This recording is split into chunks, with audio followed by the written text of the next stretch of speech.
the first part of the set of sections.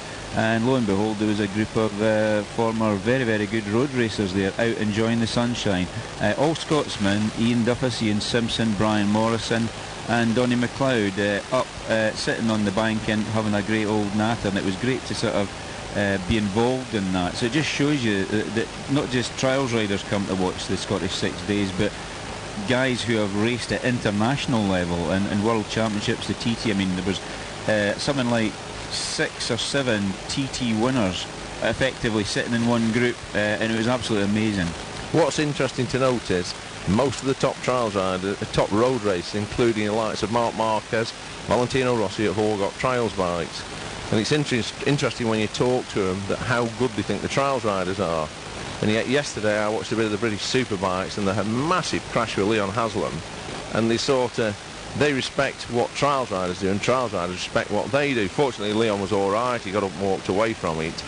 But it's really, really strange when you watch a road racer on a trials bike. Last year, Carl Fogarty went to Inch Perfect Trials for a day out on a trials bike and got in the Isle of Man TT course or a Grand Prix course. I've known Rob McElhenney a long time, and when he was riding factory Yamahas, when the sort of new generation tyres come back in the day, I could not get my head round how he got round corners so fast. And very similar to trials tyres on the road. He said, "Oh, you just go into the corner, just let it go." So what do you mean, let it go? He said, "Just let the front end drift." And then it grips and we're around the corner. And it just absolute, once again, throttle control. Yeah. You've got good basic throttle control your way on a motorcycle. I think you're right, John. It's very much the key to the whole thing. What's the sporting heritage of the Moffat family? I noticed this mudguard on Stephen's bike this year. How long have you been involved as a family? Oh, as a family, well, my father took up trials when he left the army doing his national service in something like about 1949, and he was thwarted a little bit because he had his eye on a BS8 to start with, and then they slapped they invented purchase tax, and they slapped a tax on all the motorcycles and cars, and it put him back several months, and he actually started riding an AGS that he borrowed from a previous Clark course and chairman of the Edinburgh District Club, Jeff Smith from Edinburgh. He was a motor engineer. My dad borrowed an AGS, and he took up trials, and the first trial he entered, he actually won it, believe it or not, which was the evening news trial, a trial that was really for sort of novices and non-experts. And I was just looking back at the records not that, and it was something like 1950 that he actually won his first trial. He then went out, he had a road PSA, and then he bought a proper trials AGS, which I was riding last week, which I managed to break the primary chain on, and it took off from there. And then obviously he rode trials for many, many years, up to around about 1963. He had an ex-works matchless, which he still got. And from there, obviously, I got into bikes at an early stage, although I was mad keen on trials. In those days, didn't have youth sport, so I had to take up trials at something like 16 when you were able to do so. And from that, my two sons have been interested in trials all their life. I think David, my oldest son, was up here at something like 2 months old. That would be in 1989. It's quite interesting to note, we run a fantastic story generated by you and I on the Full Circle BSA. Oh, yeah. And it shows what a sporting family you are, that you wanted the machine to go back to somewhere where it belonged. Yeah, and that's very much the family base of trials. Because I'd just like to touch on the unfortunate death of Steve Bradley on Saturday. People who don't know, the Bradley family are big into trials. Son Joe was up there. Very, very sad. But I look at it that Steve was in a fantastic part of the world, enjoying a fantastic location. And from my point of view, despite the fact we pass on all our condolences to the family, they enjoy the trials, and that's what they're remembered for. I have to say that I take it myself. I mean, I did actually speak to Joe the other day when I was putting them in Teza 300RR into the whisky shop window. I'd just finished putting it in. I was just putting a little plate in front of it to describe the bike, and I thought I'll check if it's all straight and from the outside. And when I walked out, who was standing there looking at the bike but Joe, because I think his father had just bought one. And at first I didn't know what to say, and it's exactly what I said to him. I said, look, this isn't going to sound too good, but I mean it in the right way. Your father's gone. I said, very, very sudden. I said, for the person, it's probably the best thing, and I don't mean that in a bad way. No. And I said, Joe, you've got to cope with this, you've got to deal with this. But I said, in years to come, you'll look back on it and say, well, you know, he didn't die in a hospital bed. He was on a really nice part of the world. It was overlooking... And what's good about it as well, as I spoke with Joel, is with the Trials family. Yeah. The Trials family are very, very good at uniting, supporting one another in difficult times. Yeah.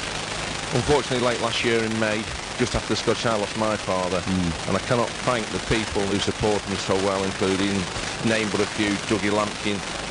I was in Andorra having a bit of a difficult moment. Dougie come, put his arm around, cracked on, John, you'll be fine. John Shirt Jr., just bury your head in your work. And the only good thing that's come out of my father from my point of view is the magazine gets better and better and stronger and stronger. Yeah, and that's exactly what you said about the Trials family. When the chips are down, they're very, very supportive, and it's really, I feel proud to be part of the overall Trials family in the UK and beyond. And it really is a great... Trials is still one of the best sports in the world to get involved in, and we've got some fantastic facilities in the UK for getting people involved in trials. The Scottish ACU support the youth development, you know, and I know you've seen people come through. At the moment there's some good riders. You'll know who it is, John, at Leon Acton, Gary McDonald's cousin on a Scorper. Yeah. He cleaned the section like a world-class rider, then shot up the bank at the end, and everybody, who's that? And I said, I'm sure it's Gary McDonald's cousin, so obviously there's some future for Scottish riders in the sport. Gary won the Pre-65, which is fair dues, good on you. Gary's given a lot to the Scottish 6 days over the last few years, still remains very, very competitive on the Nigel Burkitt sponsored Scorper, was back in from East Newark Trials. So, you know, I think this week we're in for a good week. The weather will make it, I would imagine, a little easy. As I said before, I think we've got 6-7 riders clean. Gary's one of them. The next question you're going to say who's going to win. Yeah, difficult. I'll jump in the lot first and come out when my head's a bit fresher and probably give you an answer. Yeah, well, it's always very difficult to predict the outright winner of the Scottish 6 days. Obviously, being from a patriotic point of view, I'd like to see Gary McDonald pick up that trophy on Saturday for obvious reasons, because it's been a long, long time since a Scotsman has actually won the Scottish 6 days. Gary pulled it off at the weekend. He's the first Scotsman ever to win the Pre-65. He did it as his first attempt. Yeah, I've heard all the stories. He's riding a 70-kilogram bantam and whatnot, but that's the way that Pre-65 has gone. I don't really like the way that Pre-65 has gone down the route of its CNC billeted machines now. I started back in something like 93 or 94 was the first ride on a genuine match list. And most of the bikes then were genuine. It's been taken away from that. The sport has moved on. But my real interest now, from an old point of view, is twin shot. The reason being, that's when I started on bikes, 1970. What's interesting with the twin shot thing is we've got your event, well, not your event, it's the Albi 2-day Classic Trial coming up in June. June the 10th, no, June the 10th. This has been a fantastic trial that we've watched at Classic Trial magazine and supported from the instigation of John's enthusiasm to make it an international event. What's good this year, once again, there's a fantastic full house of riders coming, and they've got guest of honour riders going round, which is good. Guest of honour riders are entered purely and simply so that people can watch these old riders, some of them ex-Scottish 6 days winners, out on bikes and see them in action. Albi, if you've not seen it, well worth another visit up to Scotland. It's an event which continues to grow in stature on the international classic trial scene. Yeah, well, that was the brainchild of our chairman, Malcolm Smith, who's originally from the Guildford area of Surrey, who emigrated to Scotland many, many years ago. And why Malcolm started that event was purely because some of the Scottish riders didn't get a ride in the Pre-65, and he said, well, look, there's nothing really much going on in Scotland. Let's give them an alternative so that we can get a ride at that. And it grew and grew and grew, and with your support and with the support of other sponsors and partners as well, it has grown. And my part of that trial was what I tend to do, and that's promote the event. That's my deal, if you know what I mean. Well, what's interesting from my point of view, I went to the Costa Brava Classic at the end of November. Very good trial. And now you've got Rob Regado, you've got the Italian Cup trial, and the Albi 2-day has become part of the international calendar, a firm fixture on a quite a packed season. And what's good is you can ride anything, you know, within reason, twin shot wise in these trials. They're not as restricted as some of the other events. So yeah, brilliant trial. Well, we've done not bad for a club that's got 160 members, and it's on the lips of people from all over the globe. It's quite incredible how things can happen, especially if you take the right attitude to it. We promote it as the friendliest classic trial in Scotland. That's changing it. It's the friendliest classic trial in Britain now. People like to ride it. It was oversubscribed, which is always a victim of own success stuff. But we try to keep it simple. We don't go mad about scrutineering and things like that. If you've got a bike that's been heavily modified, you'll get into the specials class. We won't stop you riding. Well, what's good about it is it's another classic event following the footsteps of the 365 Classic in Scotland. Yeah. You know, the 2-day trial, which has been running now, I think, since 83, 84. 84, yeah. Yeah, you know, and there's room for all these events, and what it does, it gets more bums on seats in trials, which is what we all want to see. And that's what it's all about. It's getting people out in the fresh air. It's good for your health, and we keep it right. And obviously with the Scottish 6 days, it's got a big task, because they've got to keep in with so many people, landowners, government agencies, all the rest of it now. And it's harder and harder nowadays to get all these permissions in place. Jeff Horn was talking about it yesterday. He only alluded to it. I know the effort that these people put into the sport. You never criticise the sport. If it's criticism you're going to give, it's got to be constructive. Yeah, it has to be that way, because the sport is very important. As I always said, the sport's bigger than one man. What I just want to do before I close is thank everybody around Fort William, Kinloch, Leven area for welcoming the Trials family to this superb part of the world. The organising Edinburgh District Motor Club will always continue to put a good event on. Jeff Horn in particular for allowing press like myself out on the course on a motorcycle. This is all done all above board. Illegal practicing will, if we're not careful, kill events like this. So when you see us guys out on press bikes, it's all sanctioned and covered by the club. They know where we are and what we're doing. Off the back of that, good luck to everybody today, and let's see if we can keep some clean scores. Well, thanks very much, John Hume of Trial Magazine, and I hope to see you out today somewhere, no doubt about it. If you see the camera, remember to smile. Thanks very much, John Hume of Trial Magazine. Thank you. As simple as that, isn't it? Yeah, simple as that, yeah. But no, it's looking set to be a good day. It certainly is. There's not a cloud in the sky that I can see looking up and down Loch Linnhe. I always look down the way, because that seems to be where the weather comes from. But you like it down that way, do you? Yeah. You don't like looking up? Well, I do, but that's looking towards home. So here we are. Here we're just doing a little photo. Posing. No, we don't normally pose. We go for the natural normally. But it's always good to get people from the sport, such as John Hume of Trial Magazine, to come and speak to us. There's a few folk I'd like to pop in if they're in the Fort William area. One in particular, one of the former manufacturers, he's retired now, George Sarton of Talon. I'd like to have a word with him. He's a super enthusiast as well. Up from the Yeovil area, we have people from all over Great Britain and all over the continent coming to watch this event. It's an absolutely amazing event. It's been going for more than 100 years now, and the good thing is that Nevis Radio take the trouble and they put in the effort to cover it, and have done for several years now. I know this is your first year, John, full-time in the Park Ferme, but I think you're really enjoying it. Full-time? I've been here for about 5 years full-time in the Park Ferme. But I know what you mean. Yeah. Yeah, taking the helm, as it were. Yeah, it's going well, and people really do enjoy when they're having their breakfast and when they're getting ready, listening in to breakfast, that's right, with the trial being here. And what a better way to spend a week's holiday up than in the Western Highlands with weather like this. It's incredible. By the way, it's 24 minutes past 7. Time for a tune? Back in the studio? Yeah, sorry, I'm having a major... Are you having a bit of a meltdown? Yeah, but we're getting there, Can you do music? I can now. I couldn't a minute ago. We do still need to do the weather. I know. We're going to do a tune, then come back and we'll do an ad break and then the weather. Well, I was saying, if we do the weather, I'll play a tune and then we'll do an ad break and come back. How's that? Right, I'll grab my folder then. Can you pass me the red folder, please, John? Right, there you go. Right, I'm prepped. You're prepped. Right, hopefully this works. If not, I've got a bigger problem. Today's weather on Nevis Radio, brought to you by Lockheed Caravan Park. It says here, rather cloudy to start, but most are going to see some good sunshine, especially towards the west. It's going to be warm as well, the cooler near the east coast, and the maximum high for Loch Harbour at 19 degrees centigrade, 66 Fahrenheit. Tonight, a bright clear evening, and it's going to be dry again, but it will be becoming quite chilly with perhaps grass frost in sheltered areas. And your minimum overnight low is going to be 1 degree centigrade, 34 Fahrenheit. Yeah. Today's weather on Nevis Radio, brought to you by Lockheed Caravan Park. Contact them on 01397 703 446.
Mobilise are based at M&S Dental Care Fort William and also we're at Kinlochleven the Medical Centre. Using the very latest portable technology, we are now providing free comprehensive eye tests for all age groups. Patients new to M&S Dental are welcome. We have a wide range of affordable frames and lens options to choose from. Arrange your free eye check at M&S Dental Care on 01397 702 147 or Kinlochleven Medical Centre on 01855 831 225. Mobilise covering Lochaber. If you want your voice to be, as I was saying, if you want your voice to be,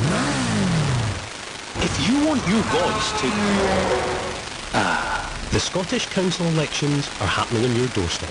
If you want your voice to be heard, register by the 17th of April. If you're not registered, you can't vote. Visit gov.uk/register to vote or call 0800 3280 280. Your vote matters. Don't lose it. It's time to prepare your garden for summer. It's also time to replace that well-worn gardening tools. So come into our shop and see what we have in stock. With a comprehensive stock of Stella range cookware, cutlery and kitchen tools. We've still stocked for all your fireplace needs, locks and can cut new keys and carry out engraving on your trophies. We also have Dulux paint in store. So come and see our range. It's Marshall and Pearson on the High Street, Fort William. A great time to get your garden ready for summer. This is the exact time on Nevis Radio with M&S Dental Care. Something to smile about. 7:31, 24 seconds. That was the time on Nevis Radio with M&S Dental Care, where a beautiful smile never goes out of style. This is day 2 of the Scottish 6-day trial.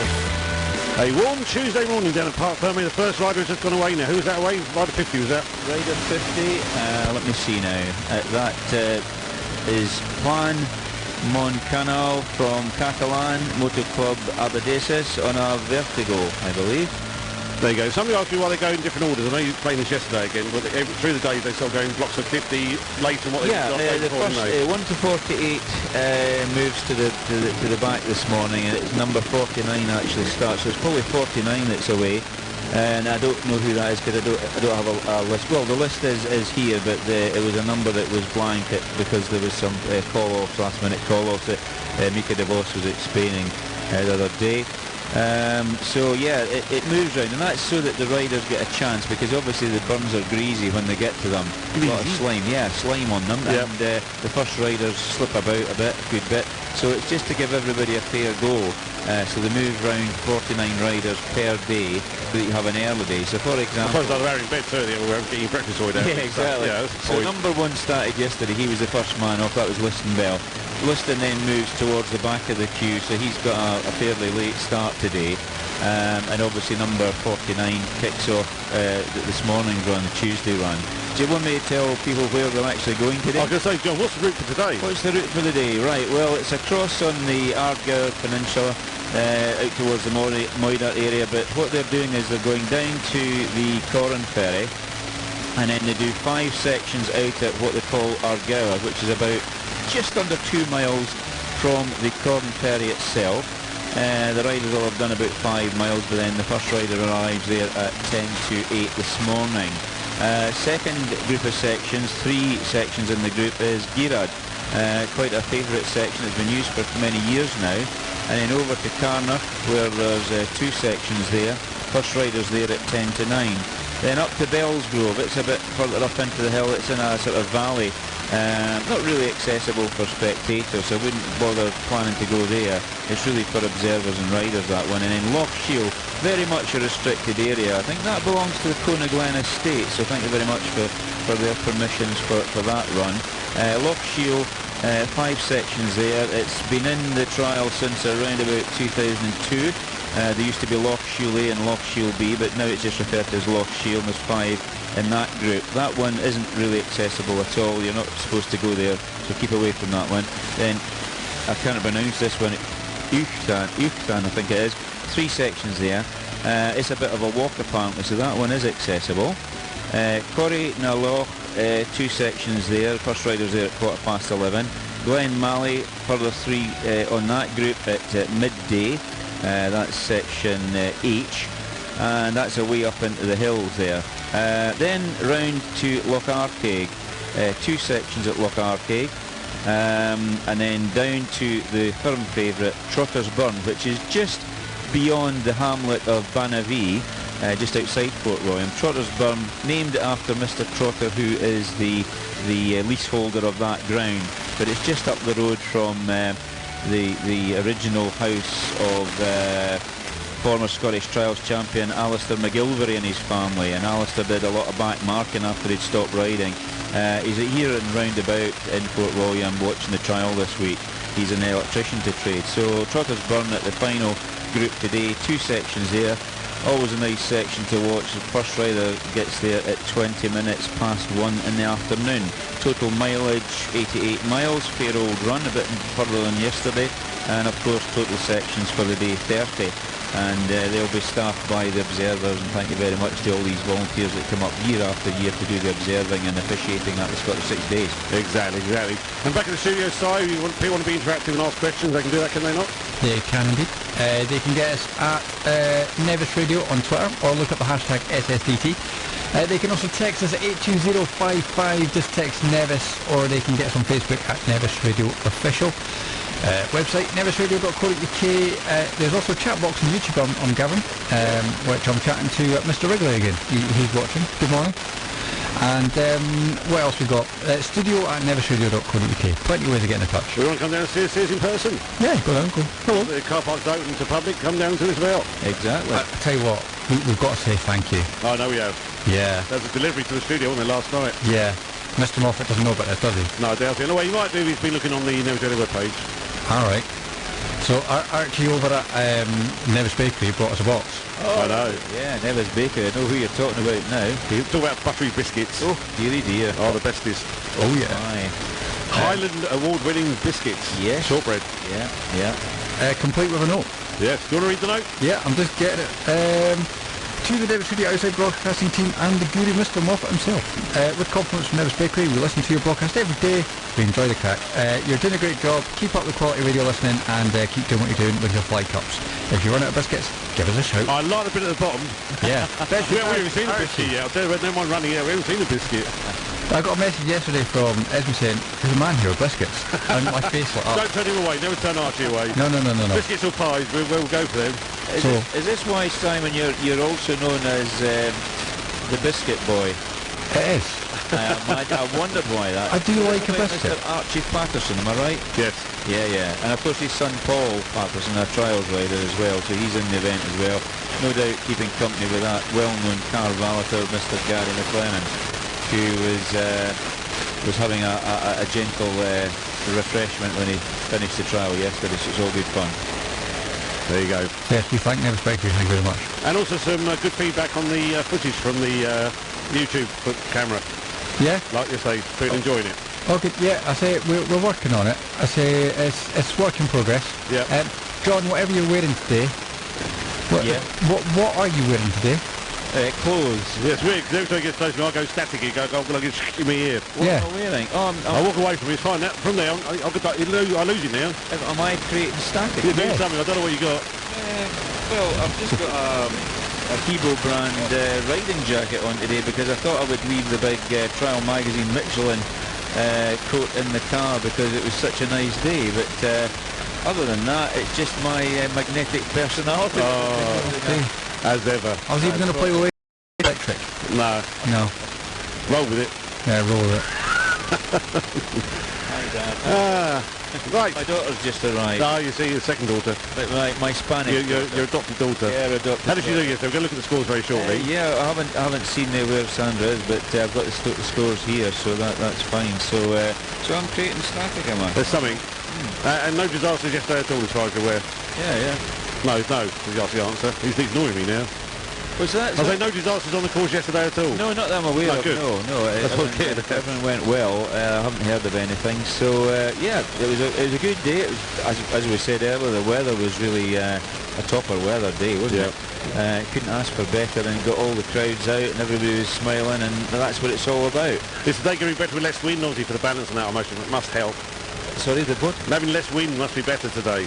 Yeah, I would have thought so. But there again, if it gets hot, I don't know what the sort of perceived temperatures for today is, but Same as yesterday. same as yesterday. Yeah. Well, riders will start to find it a bit more warm, let's say, and that can be a bad thing because you get dehydration. But obviously, when they get on the road, it cools them down a good bit.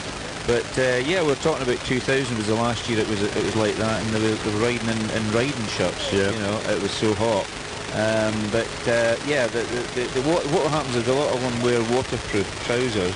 I noticed a lot of them today aren't wearing waterproof trousers, they're just using the riding pants, which is probably the way forward. I mean, my son Stephen had a pair of black over trousers on yesterday, and he was getting a sweat on, no two ways about it. So probably the best thing to do today is not to wear waterproof breeks, as they say in Scotland. You know what, time for a tune. Yeah? Yeah? Yeah. Sorry, I'm sharing the links out now. I've got everything working properly. You see. Go to P. P. I can do that. I've got a keyboard now. There you go. Right, what am I doing then? P-A-T-T-I. Right, yeah, okay. Because of the night. Yeah. Okay, we can do that. We'll do that and then have a break and come back to you. Brilliant stuff. Excellent.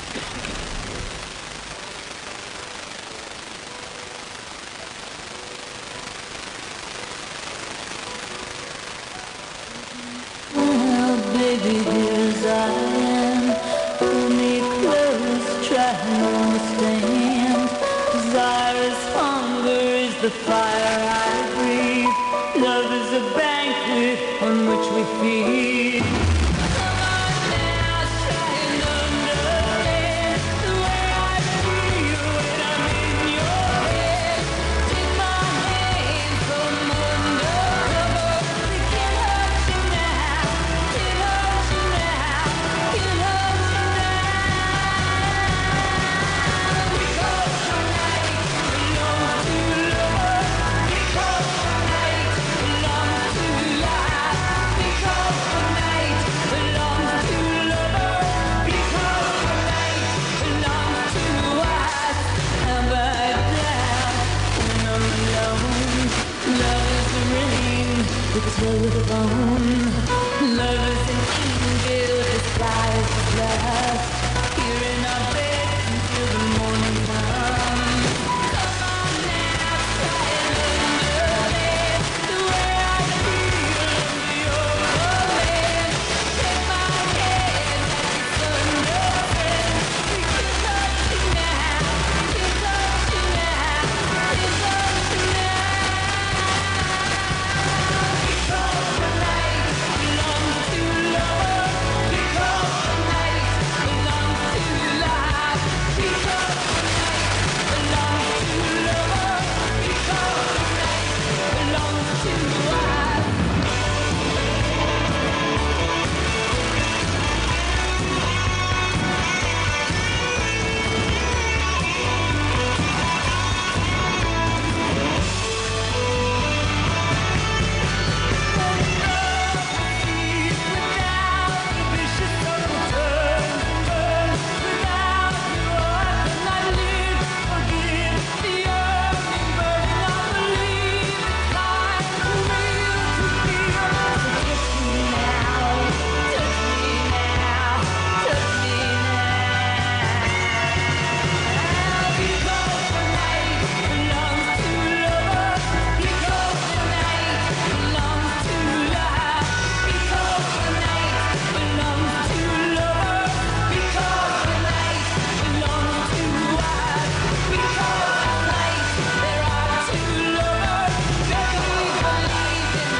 The Nevis Centre is Fort William's multi-purpose meeting place and events venue, which has been recently redesigned to provide a great experience for everyone.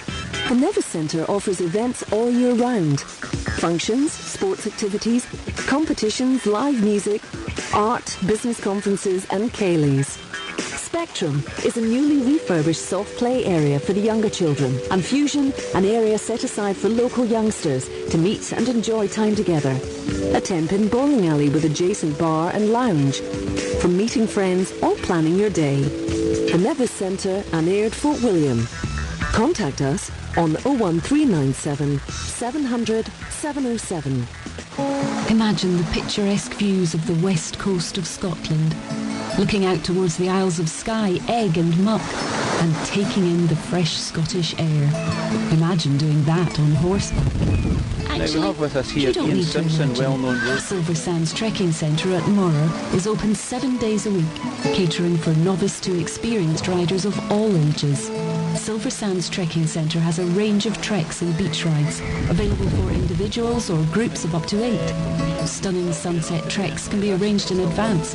Don't imagine the view, experience it now. Call Sheila or Hannah on 01687 450 627 or 07789 175 136. Alternatively, email silversandstrekking@outlook.com or Facebook us at Silver Sands Trekking. Now we have with us Fancy Mr. being a Keith regular? Ellis. Keith, Join our saddle club every Saturday, 10:30 to 12:30. Phone for details and booking. A&R Water from Loch Ness is the famous Scottish bottled water. From a spring high in the mountains above Loch Ness, this unique water is now available in Loch Harbour. A&R is the Gaelic word for cool and clear, and can now supply hotels, call centres, in fact any environment with a cooler and bottles of water. To try this unique water, call 01456 450 915 today and tell them that the Parched Woman from Nevis Radio told you to call. This hour on Nevis Radio is sponsored by Marshall and Pearson for your hardware needs in the High Street, Fort William. This is day 2 of the Scottish 6-day trial. Day 2 Scottish 6-day trial, sponsored by Michelin Tires and Trials Magazine. We got Park Fermate, and John Moffat is walking over to somebody. No, you're on, yeah. I am, It's yes. you. Here we have John Shirt, importer of the gas machinery for the UK. John, you've ridden the Scottish many times, as we all know. How was your day yesterday? Was it a good day? Yeah, I enjoyed it. It's amazing to have the sunshine, and just nice to not be rushing about. It's really nice. Yeah, good day for the team. Quite happy with myself. Yeah, good day. Happy with it then? Yeah, absolutely. You can't be riding up here in the sun. It's just the best place to be. Absolutely. Now tell me a little bit about Gas Motors UK. You've been importing the machines since the inception, basically. You were the first importers in the UK. You're still the importers for the UK. You had a bit of a downturn a year or so ago when the factory shut due to financial problems. It's back up and running with a new owner last year. Things have moved on again. Yeah, the end of May 2 years ago, Gas factory went into liquidation, so that was a bit of a shock when we got back from here in 2015. Last year, 2016, we had the very first bikes a week before Scotland, and this week is a year on, so we've been back in business now, selling bikes for 1 year. And it's gone okay, you know, we're still a miles off where we need to be, but it's slow but sure progress, and I'm in it for the long haul, so. And you've got, the factory's got James Dable riding for them now, and he's not doing the Scottish 6 days because it clashes with world commitments. Yeah, it was a tricky decision because we'd love to see Dibs here. He's the #1 factory rider, but because the start of the World Championship is directly the week after Scotland, James needs to concentrate on the World Championship, and it is now a complete different event. It's arguably a different sport now. This event, the World Championship, is different between tennis and badminton. It's still a racket, but it's very, very different. So, but yeah, Dibs is going all right, and hopefully he'll get into that top 5 where he should be in Camprodon.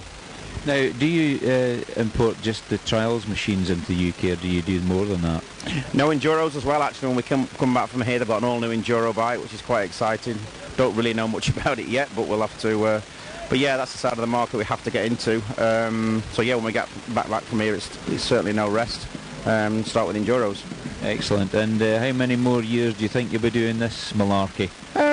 Till I stop enjoying it, really. I mean, I'm not counting. This is my 30th, so obviously I am counting.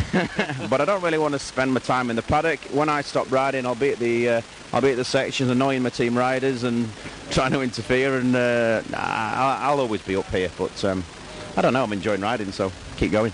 Brilliant. So I'll let you get on. You've got some last-minute checks to make, and you're looking after your other guys who are riding for you. Sandra Gomez, of course, from Spain, riding for Gas now. She always does well. Yeah, she's always smiling. She's spot on, is Sandra. Always smiling, never moaning.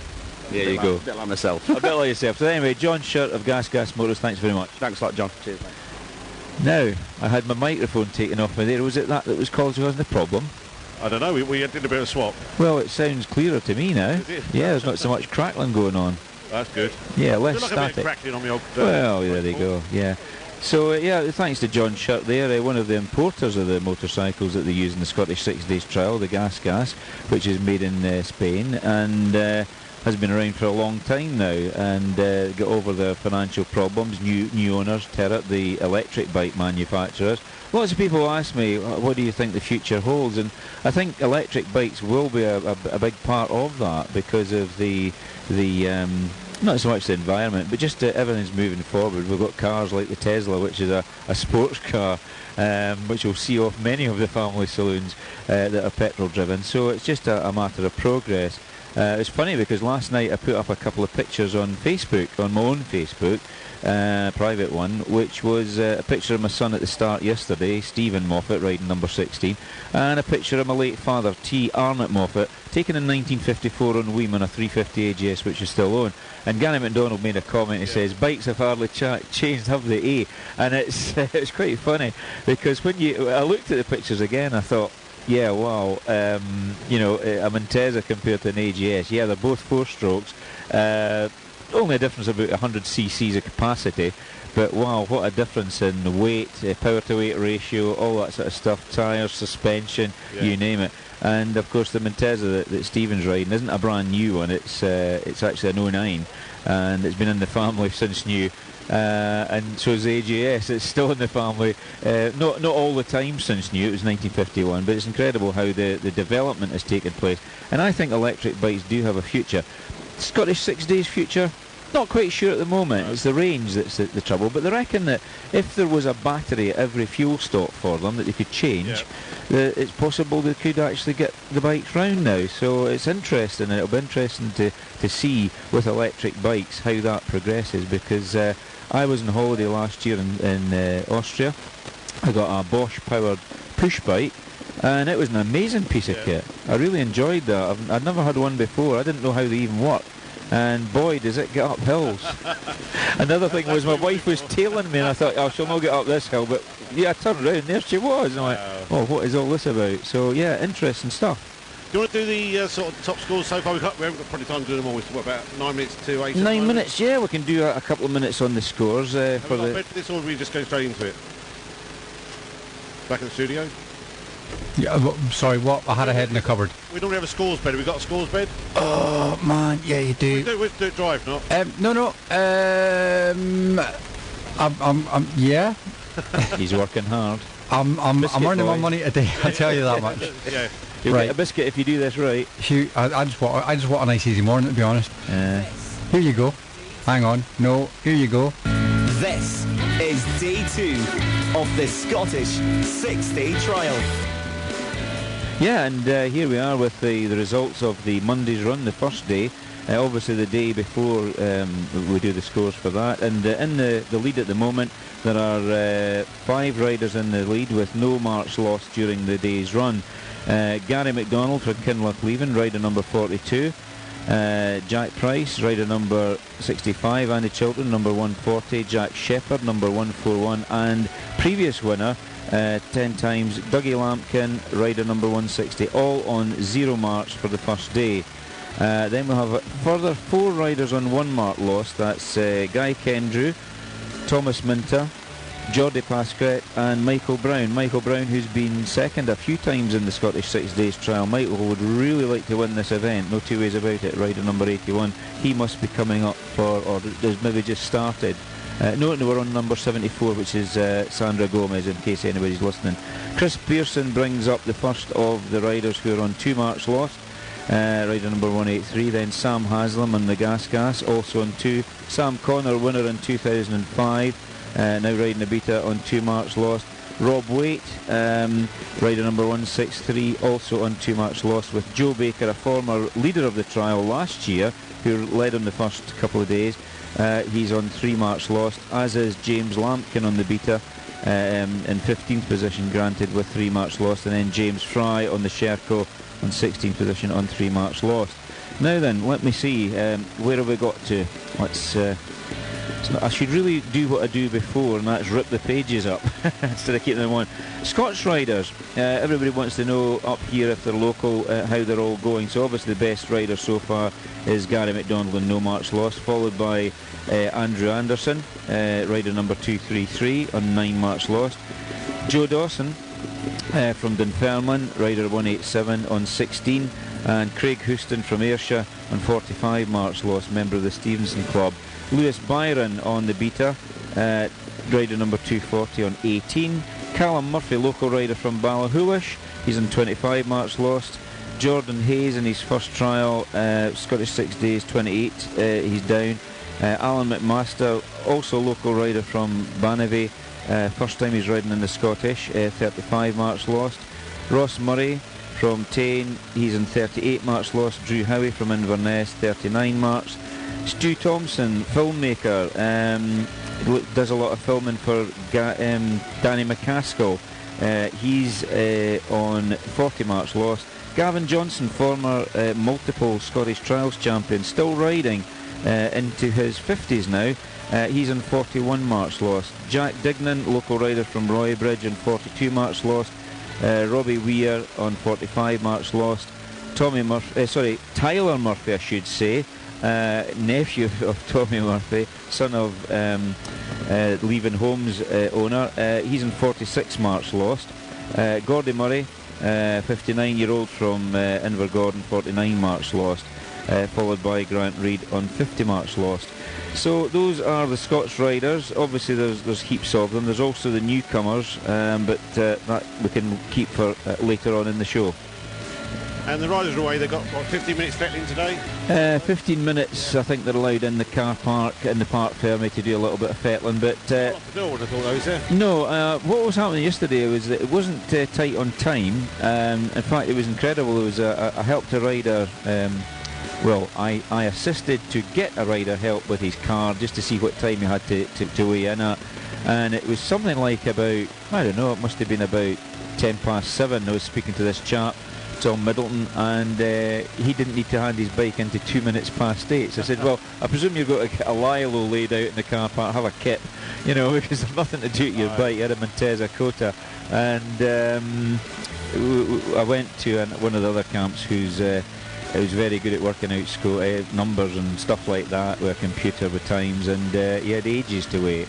But I think there was a delay at Leanican. He seemed to have an hour's delay for some reason, so I don't know what happened there, whether a lot of the riders were all bunched up or whatever and it caused a bit of a delay. But that's all taken care of with the route cards. The observers actually note there's normally an official in charge of Hill who does the delay, and that particular rider did have a bit of delay yesterday. So it's all part of the running of the event. They have to take that into account because of conditions and things that can happen. So interesting. Yeah, and the weather plays the biggest part in it all. Because I suppose wet airfields is not to worry about that. Yeah, well, mud on the bike, you're going to worry about that too much. No, well, as I was speaking to mine host this morning, Roger Mount Senior, and they were talking about the 2000 Scottish, and he said that year his son, I think, was riding the gas, young Roger, and all he did was dust the bike off every night. There was very little bog or moor attached to the bicycle, so yeah, it's a totally different situation to what we had last year, where the bikes were power washed all the time. We're up to 79, 80 at the moment going out, and they'll be going out to about midday again today. Yeah, well, minute intervals, is it the same? Yes, exactly the same as before. Every day is the same that way. We've got rider number 81 just coming up. He'll be starting next. That's Michael Brown from Scarborough. He rides for Gas UK. Michael had a massive off in Australia, I think it was a couple of years ago now, where he had a very, very badly damaged knee, and that sort of thwarted his World Championship hopes. He's now stepped back down into British Championship, and Scottish 6 days, whilst it's not part of the British Championship, is a trial that all trials riders of note want to win. I know that Dougie Lampkin would dearly like to win it again and make it another notch in his career status and his CV. But Michael Brown's there. He's never ever write Michael off. He's a very, very talented rider, very clever rider, and he's just been the nearly man so many times. One year on a different brand, he had some problems starting. It cost him 5 marks at the start, and that kind of put him back in the standings a bit then. So it'll be interesting to see who actually picks up the trophy on Saturday. Very, very difficult to predict at this time, though. Well, it's Nevis Radio broadcasting live down at Park Fair. We were here till 11 o'clock, and right now it's fast approach. From 96.6 to 102.4 FM, this is Nevis Radio News. From the Sky News Centre at 8, Labour's pledge to hire an extra 10,000 police officers in England and Wales has been described as nonsensical by the Tories. Jeremy Corbyn says it can be funded by reversing planned cuts to capital gains tax. The Conservatives claim Labour's already spent that money 3 other ways, but Shadow Home Secretary Diane Abbott is defending the measure. Community policing is part of the answer to fighting the rise in violent crime. As to how we'll fund it, if you reverse the Tory cuts in capital gains tax, you save over £2 billion. A health watchdog's investigating claims that IVF clinics are offering women free treatment in exchange for half their eggs. It follows an undercover investigation by the Daily Mail, which says the eggs are then sold to couples for thousands of pounds. Donations are supposed to be voluntary and unpaid. Consultant editor of the paper Andrew Pearce says the women are vulnerable. They're desperate for a child, they're poorer, and they're being ruthlessly exploited. It's a complete scandal. The word scandal often gets overused, but it's completely appropriate. Donald Trump says he'd be open to meeting the North Korean leader, but only in the right circumstances. The US president's previously been a fierce critic of Kim Jong-un and his nuclear ambitions. A surfer is recovering from hypothermia after spending more than 30 hours in the water off the west coast of Scotland. It's thought Matthew Bryce survived because he was wearing a thick neoprene suit with lots of insulation. In sport, Mark Selby says he surprised himself by completing a brilliant comeback to retain his World Snooker Championship title at the Crucible. He beat John Higgins by 18 frames to 15, but admits he didn't think he'd be able to recover from tailing 10-4 at one stage on Sunday. And Liverpool are a step closer to Champions League qualification after a 1-0 Premier League win at Watford. That's the latest. I'm Elizabeth You're Williams. in a restaurant and you order a standard burger and it's delicious. But on the bill you see they added extra cheese and charged you for it. That's not right. It's the same with your bank account if you pay a monthly fee for extras that you didn't ask for. Stuff like travel insurance. Packaged bank accounts are missold frequently. We're the Money Hotline, and we can help you claim back what you could be owed, possibly hundreds of pounds. So contact the Money Hotline free from your mobile on 87878 or at moneyhotline.co.uk. The Scottish 6-day trial with John Moffat, John Weller and Try. And Doogie on the camera. Correct. Yes, yeah. There's three of us down. There's three of us down here, one in the studio. What a team. Back to the studio. How are you? That's a nice boat. It is, isn't it? Look, we're watching the wake actually on the loch. Yeah. It always looked like it's going through oil, didn't it? It did actually. That's ideal morning viewing that, because A-wake. Huh? A-wake, very good. Yes, very good. Boat jokes. Calm as a mill pond, as they say out there. I know, it'd be a nice day for that, wouldn't it? Yeah. There's a little bit of a ruse going on this morning. We've had inside information from the factory teams that in the gas camp this morning, Jack Peace, who's riding his first Scottish 6 days, a very, very good rider, is being coached along by some of his teammates, be it John Shirk, the owner of Gas Motors UK, and Michael Brown, who are carrying, of course, the obligatory Scottish £5 note. And of course what the Scottish £5 note is for is your fee to get across the Corran Ferry. And of course we all know in the regulations it clearly states that if you don't pay the Corran Ferry with a Scottish £5 note, it's 5 marks lost. But you pay it the other side, of course. It's when you actually arrive at Ardgour.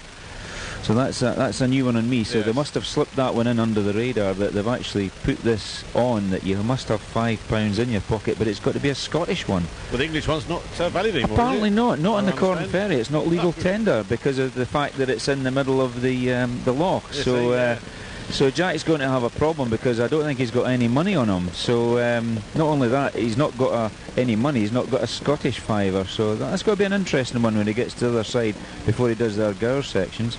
People in London would be having a fit at that. There'd be walkouts, wouldn't there? There'd be trouble. Nice one. So it just shows you there is a bit of camaraderie in the in the gas camp this morning. But yeah, everybody's dressed accordingly. They've all got their T-shirts on this morning. Well, Very not relaxed, exactly. Very relaxed. They've got their riding gear on, but they've not got their waterproofs on. So I think it's a case of tuck the waterproofs in the bag just in case. But so far so good. The sun's splitting the sidewalks in downtown Fort William at the moment. Oh, you painted a lovely picture. I did, didn't I? Yes, lovely. Yeah, all of it true. And health and safety on their sort of, we talked about bikes yesterday, about their riders' gear. They obviously have to have helmets, and they have to have knee protection, they have to have elbow protection. Is that up to them? Well, not so much elbow and knee protection. There is a bit of protection afforded by the garments they wear, some more than others. Obviously it depends on the brand that you use. I mean, there's a rider just popping out there with a Fly brand, and they seem to have pretty sturdy looking knee guards and built into the garments. Would you be allowed to start with your shorts and trainers? It wouldn't be recommended. So if you wanted to do that, would you be allowed to? Yeah. Technically, not with trainers. You should have boots on. I think in the regulations of the ACU it stipulates you've got to wear certain clobber.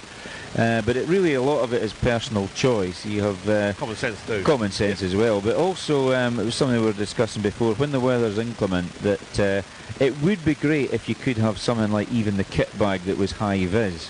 Would be a real benefit. But of course, the manufacturers of these rucksacks and hydration systems, they think that you're out in a mountain bike over the hills where you don't really need to be seen. But even from that point of view, if something happened to someone out in the hill, it's a lot easier for somebody with a rescue situation to see a high-vis garment than perhaps one that blends into the scenery, wouldn't it? It seems to make sense. But they all come out in their sort of grey, red, black sort of combination of colours, which look great when they're new, but once they get a plaster and a mud on them, they look a bit second-hand. But there, for example, rider number 88 on the Beta there, he's wearing an Aero style or an Aero brand helmet, and it's actually almost a high-vis helmet, that one, and it's easy to spot, and it's actually probably a bit safer looking when you're out on the road because people can see you with their cars. But the good news is that the weather seems to be good for this week. Hopefully, fingers crossed, it continues.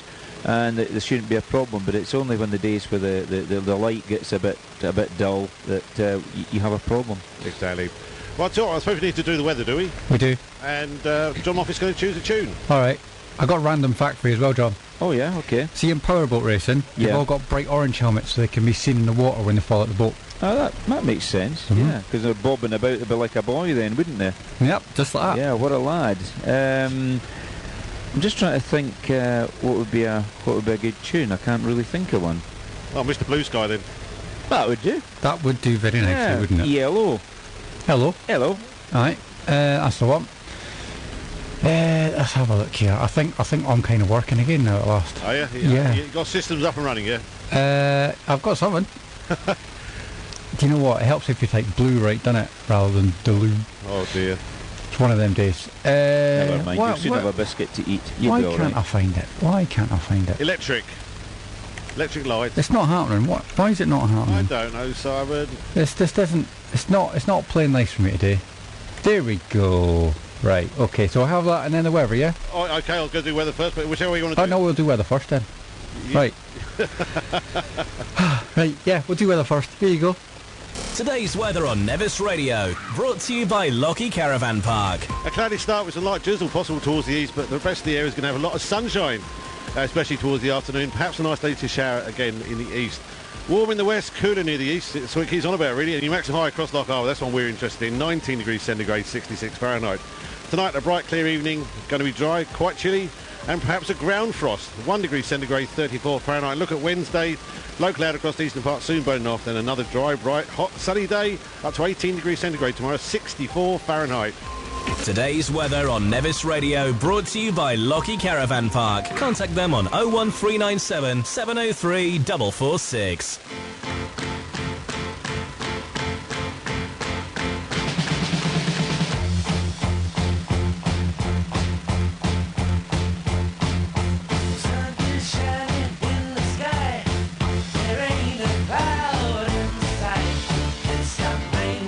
Everybody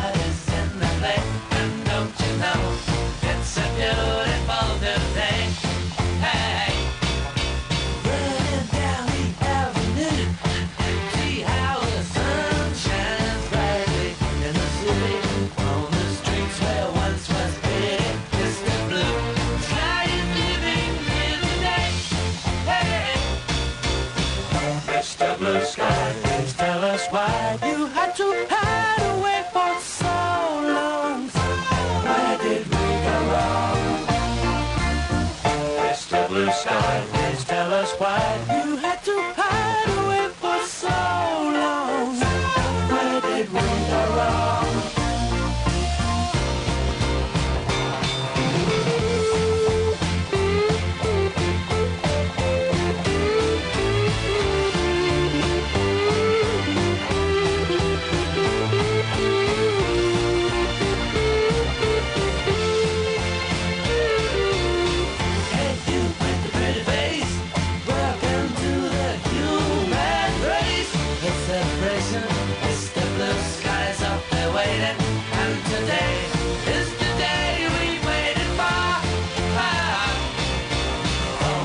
Blue sky, please tell us why you had to hide away for so long.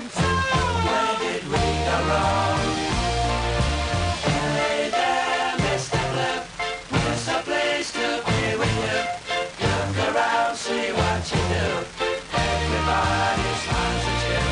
Hey there, Mr. Blue, where's a place to be with you?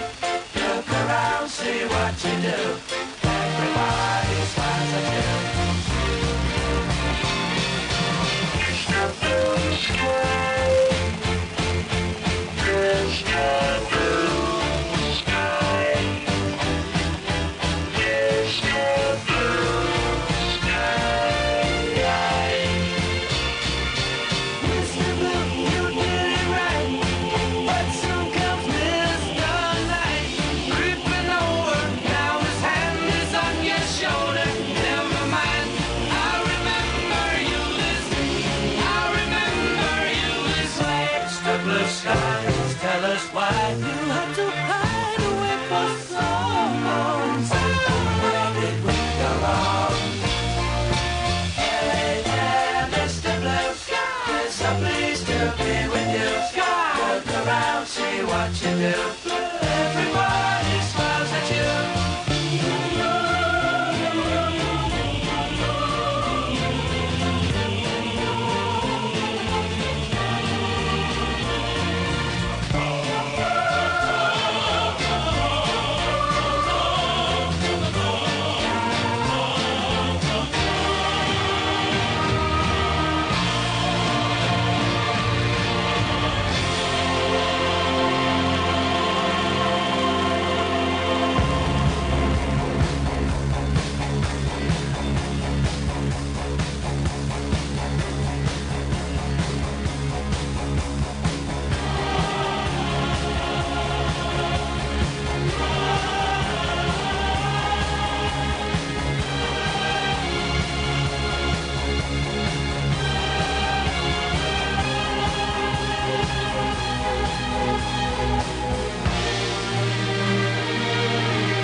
The Codfather is in town. With fish for thought, it's got to be Fort William's finest, freshest fish and shellfish.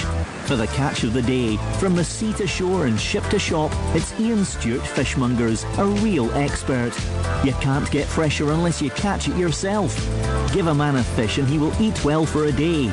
Give a man a reliable, good quality fishmonger and he will eat well for life. The only place to buy fresh fish. Ian Stewart Fishmongers. Unit 5B2, Blamoor Industrial Estate, Fort William. Open Tuesday to Friday, 10 a.m. to 5 p.m. and open on Saturday, 10 a.m. to 2 p.m. Call Ian for more details on 01397 719 185. Spring is finally here, and at Glen Nevis Restaurant and Bar, our truly international kitchen team have finished preparing our fresh look all-day menu for the year ahead, with a world of new flavours and exciting new dishes for you to enjoy. Handcrafted burgers, wok noodles, local seafood, vegan and vegetarian dishes feature alongside the more traditional Scottish and classic pub-style offerings. We're now open 7 days a week for lunch and dinner, with breakfast starting late April. So pop up the Glen and experience a warm welcome in the bar with a vast array of local ales, fine whiskies and spirits. To book a table, phone 01397 705 459 or visit our website www.glennevisrestaurant.co.uk. We still have some vacancies for waiting staff, bar staff, snack van supervisors and dishwashers, so give us a call or check out our website if you're interested in joining the Glen Nevis team. The Ben Nevis Estate. GCF joiners and contractors in the Ben Nevis Estate are your local experts for the dry seal GRP flat roofing system, complete with 25-year guarantee. We can also supply and install UPVC or timber windows, doors or conservatories from planning to completion. Experts in extensions, new builds, renovation and restoration. It's GCF joiners in the Ben Nevis Estate. Call us on 01397 703 547. The Ben Nevis Estate. Are you ready for the Great British Summer? Your local Mountain Warehouse store has everything you need to make this summer great for you. From t-shirts to waterproofs, sandals to wellies. If you're the active type, we can help you select the right clothing and equipment for your level of activity. Whether you're taking the dog out for a walk or a series hill walker, we have a range to suit your needs and pocket. If it's a more leisurely pace you're after, our great new casual range is for you. In fact, Mountain Warehouse has something for the whole family. Pop into our store on Fort William High Street or visit the website mountainwarehouse.com. Mountain Warehouse. Great value, great service and the great outdoors. This is the exact time on Nevis Radio with M&S Dental Care. Something to smile about. It's 16:44 seconds. That was the time on Nevis Radio with M&S Dental Care, where a beautiful smile never goes out of style. This is day 2 of the Scottish 6-day trial. And welcome back down to Park Ferment, West End Car Park here in sunny Fort William. It's great to have you in our company. We're Nevis Radio, myself, John Weller, John Moffat and Doogie are down here, and Simon Abley in the studio. Yeah, that's the team. That's the top team. And we've got some riders just getting ready to go now. Have a quick word with one of the Richmond Motor Club members, rider number 102, Jack Stones from Arkengarthdale in North Yorks. Jack, you've been abroad for a little while, haven't you? Yeah, I've just come back from New Zealand about just over a month ago. Been out there all winter, so nice to come back to this sunny weather. Is that a bit like what retired people do? They go away abroad for a couple of months and then come back again. Are you an agricultural contractor? Yeah, we're agricultural contractors. I was doing that over there, so it was good to see how other people do it. Yeah, work experience. Yeah, definitely, yeah, very good. You've ridden the Scottish a couple of times and you're a great fan of the Scot Trial, of course. Many times you've ridden the Scottish, Jack? I first year, this is my 5th year, so I've done it a few times now. Bit of a veteran. Yeah, you could say that. You're just coming up to your minute. Looking forward to today's run with the good weather? Yeah, it was a good day yesterday. The weather was spot on, so hopefully we're in for another good one today. And you're riding in company with some of your club members. Mark Maynard there is rider number 101, and you've got Jonathan and Chloe Richardson as well. You're all a bit of a gaggle of Richmond people. Yeah, there's a few. There's Brendan and Gav just behind us, and Chloe and JR in front, so it's a bit of good crack for the week, hopefully. Brilliant. Well, I'll let you crack on, because obviously I don't want to hold people back when they're going to get their route card. So have a good day, you and Matt. I'm sure you'll have some fun. Yeah, thanks very much. Cheers. Okay, thank you very much. Now here we have number 106, Gavin Lowther. Also of the Richmond Club. Now you run a website actually to help sell trials bikes and stuff, don't you, Gav? Yeah, it's Trials Bikes Classifieds, and it's basically just pulling all the different bikes for sale all in one place, really. You enjoy that? Yeah, it's good. It's keeps you something to do after work, isn't it? A bit of a private affair. So it's not your main source of income then or anything, is it? No, I'm working website design and marketing, so it kind of follows on from that. It's a similar thing, but it's just a little project that's just on the side, really. Yeah, and your main sport, of course, is motorcycle trials. Yeah, motorcycle trials and a bit of snowboarding here and there. That's how you feel the time, isn't it? Keeps you fit and keeps you going, and it's lovely when the sun's out, really. Now, it's a family tradition, because your father Stuart, he's been involved in trials for a long time and part of the ACU as well, isn't he? Yeah, he was Yorkshire ACU president. I think he was president. But yeah, he's had bikes all his life, and I've just kind of taken up. My mum has horses, and so I got the choice when I was young. It was bikes or horses, so bikes are more reliable, aren't they? Yeah, absolutely right. So you're riding around with a fair number of Richmond riders all riding together. You got Big Brendan there, rider number 105, I would reckon. Enjoying yourself? Yeah, really good fun, but it's still early days, isn't it? It's a long trial, so... but yeah, there's a good group of Richmond riders this year, which seems to really make a difference. So it's been really good fun, and you know, when you're upside down in a bog, everyone's sat there laughing at you. So it's yeah, it's good. Of course, the Richmond Club, they promote and run the annual famous Scott Trial down in North Yorkshire. Yeah, Scott Trial in October. Probably one of the toughest trials in the world. I know this is the longest, but the Scott's a one-day event and time and observation, so it is really, really tough. Excellent. So anyway, I'll let you crack on, and I hope you have a good day, all you Richmond lads. Thank you. Okay, that's Gavin Lowther, number 106 on the Sherco.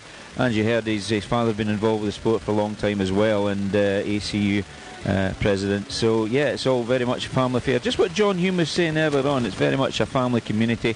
A lot of people know a lot of other people, and yeah, it's good. Yeah, it's one of those family sports, isn't it? It seems to be. Yeah, it's... it always has been. I mean, one person gets involved and it seems to be a knock-on effect in a way. That's right. And then it's funny because I remember, you know, John Hume was talking about our family connection with this sport, which goes back a long time. And I always was wondering how my father got involved in the sport, and really it was encouragement from other people who were already in the sport. And his mentor was a man from Laswade in Midlothian called Tommy Robertson, or Tuck Robertson as he was known, and he actually got my dad involved in trials. My dad joined the motorcycle club purely as a road bike rider. As I said, when he left the army, I mean, he was a young man, and that he liked bikes, and he was inspired by the late great Jimmy Guthrie, the famous TT rider who used to practice on the open roads in the Scottish borders, and that's how he got involved. And then he got to know Tommy Robertson and other people in the Edinburgh Southern Club at the time. As they lived in Edinburgh by that time, the whole family moved the business of Thomas Moffat Bakers and Confectioners up into Edinburgh, bought another company called Turnbulls, and they were based in Edinburgh. And then my dad got to know Tuck Robertson. He said, "Oh, come to a trial and I'll show you how to observe," and things like that. And it was really that one bloke, Tommy Robertson, who was a craftsman, he was a tradesman, he was a joiner to trade, and he got my dad involved in trials, and it started from there. That's how it all kicked off. And he's saying, you were down here yesterday, how the sort of more experienced riders now sort of teaching the younger ones and passing on experiences and tips and giving that bit of confidence, which is very, it's very almost important. like what you would call now in technical terms succession planning in a way. And but a lot of sports you wouldn't do that, would you? Because you want to be the best. You want to. That's right. It's a bit selfish. It is, but it's amazing how even in Inverness, I mean, with my two sons being involved in trials from quite an early age. From they had TY80 Yamahas to start with, which was the ubiquitous bike to begin on before the Betas came out and things like that, and the little gas gases. And there's even lads of my son's age now who are actually in our Inverness and District Club. Yeah, I'm thinking about David Craig and Stephen O'Halloran, who went to school along the time with both my sons at different stages, and they've now got involved in trials. They've been interested in motorbikes, but they've now got trials bikes themselves. So it just shows you how it kind of spreads a little bit with a bit of enthusiasm and encouragement. Yep, that's what it's about. And we are fully interactive throughout this week, so there's many ways to get in contact with us through our Facebook and our Twitter, which is Nevis Radio Official. Or at Nevis Radio. At Nevis Radio. Sorry, is that a prompt for you? Yeah, it's your bit. You do the technical side. All right, okay. So you can get us on Twitter and Facebook as mentioned now. You can text us 82055, just put Nevis at the start. There's no extra cost, just the cost of your normal network rate for that. You can also email us at studio@nevisradio.co.uk, or even check out our website at nevisradio.co.uk. And we are streaming on YouTube all week as well. Yep, live. Just type in Nevis Radio if you can't find us, but the link is on our website as well. And you watch that back at your leisure when you feel like it. So it's stored on there for us. Some people enjoy looking at it. Yep. And good. Quality now, is that sort of a bit better? I don't know what you've done, but that's just don't move. Yeah, no, I thought I'd try. I'm not going to tell you what I did. Typical technician, bang it doesn't work. That's exactly what I did. Up and down, turn it off, bang it. Yeah, there was new battery and try that sort of stuff, but it's sounding better in the ear. Yes. Tell me, Biscuit Boy, how did you get on with the outside broadcast recordings? Did that work for you? Yeah, yes.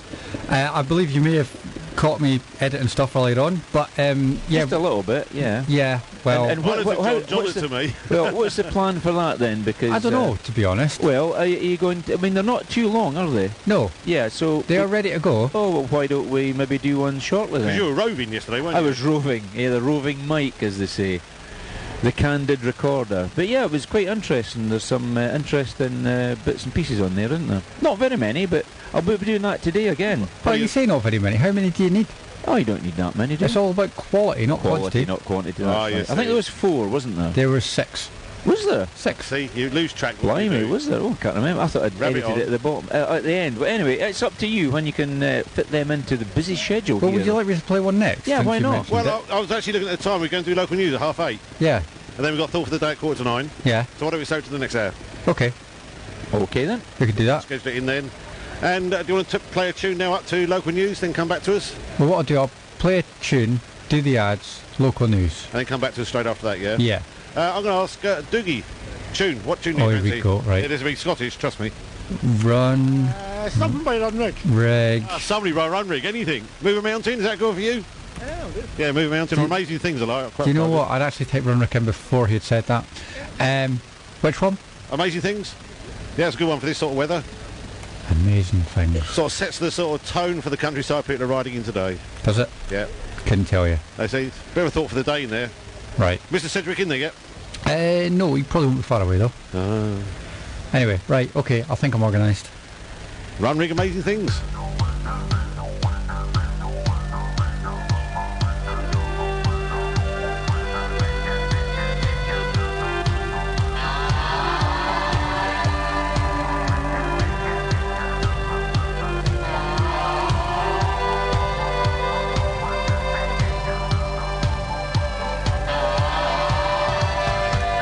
White clouds cover the whole of the earth.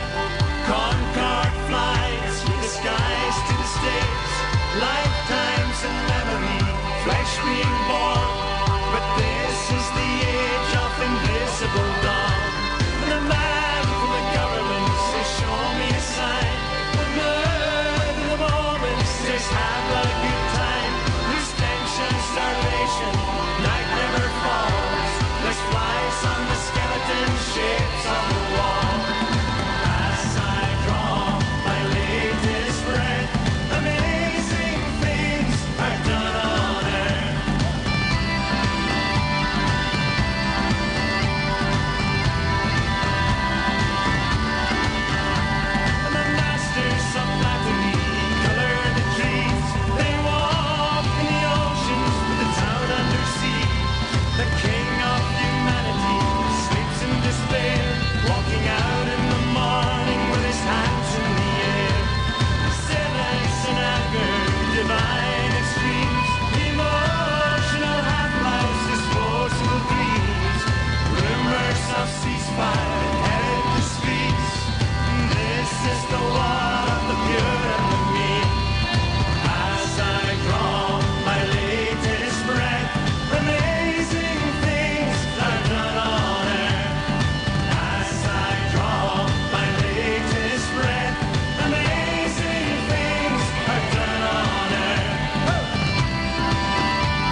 The Nevis Centre is Fort William's multi-purpose meeting place and events venue, which has been recently redesigned to provide a great experience for everyone. The Nevis Centre offers events all year round. Functions, sports activities, competitions, live music, art, business conferences and ceilidhs.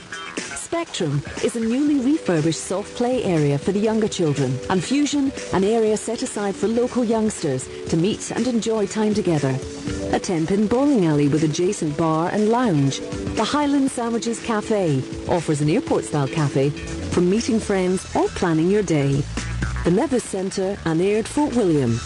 Contact us on 01397 700 707. J. Allen & Cool, formerly the Post Office. We stock your daily papers, cards, in fact all of your stationery requirements. There's a selection of homeware and hardware available in store. Come in and browse our new section. J. Allen & Cool. West Highland Gas in the Ben Nevis estate are open from Monday to Friday 8 a.m. until 5 p.m. West Highland Gas has possibly the largest selection of Calagas bottles in the Fort William area. They can supply you with Calagas, air liquid beer gases, VOC industrial gases and a large range of gas equipment. West Highland Gas now stock bags of coal, kindling, logs and briquettes, all at competitive prices and discounts for buying in bulk. We also stock a large selection of Calagas portable heaters, cookers, welding consumables, regulators, hoses and camping equipment. West Highland Gas offer free delivery in the Fort William area. Give them a call on 01397 701 414. West Highland Gas, keeping you toasty this winter. At Gallery in the Fort in the High Street, Fort William, we have paintings, wood turnings, unique jewellery, all created by local artists. In our gallery we have craft and art supplies, printed t-shirts and of course our world famous penguins.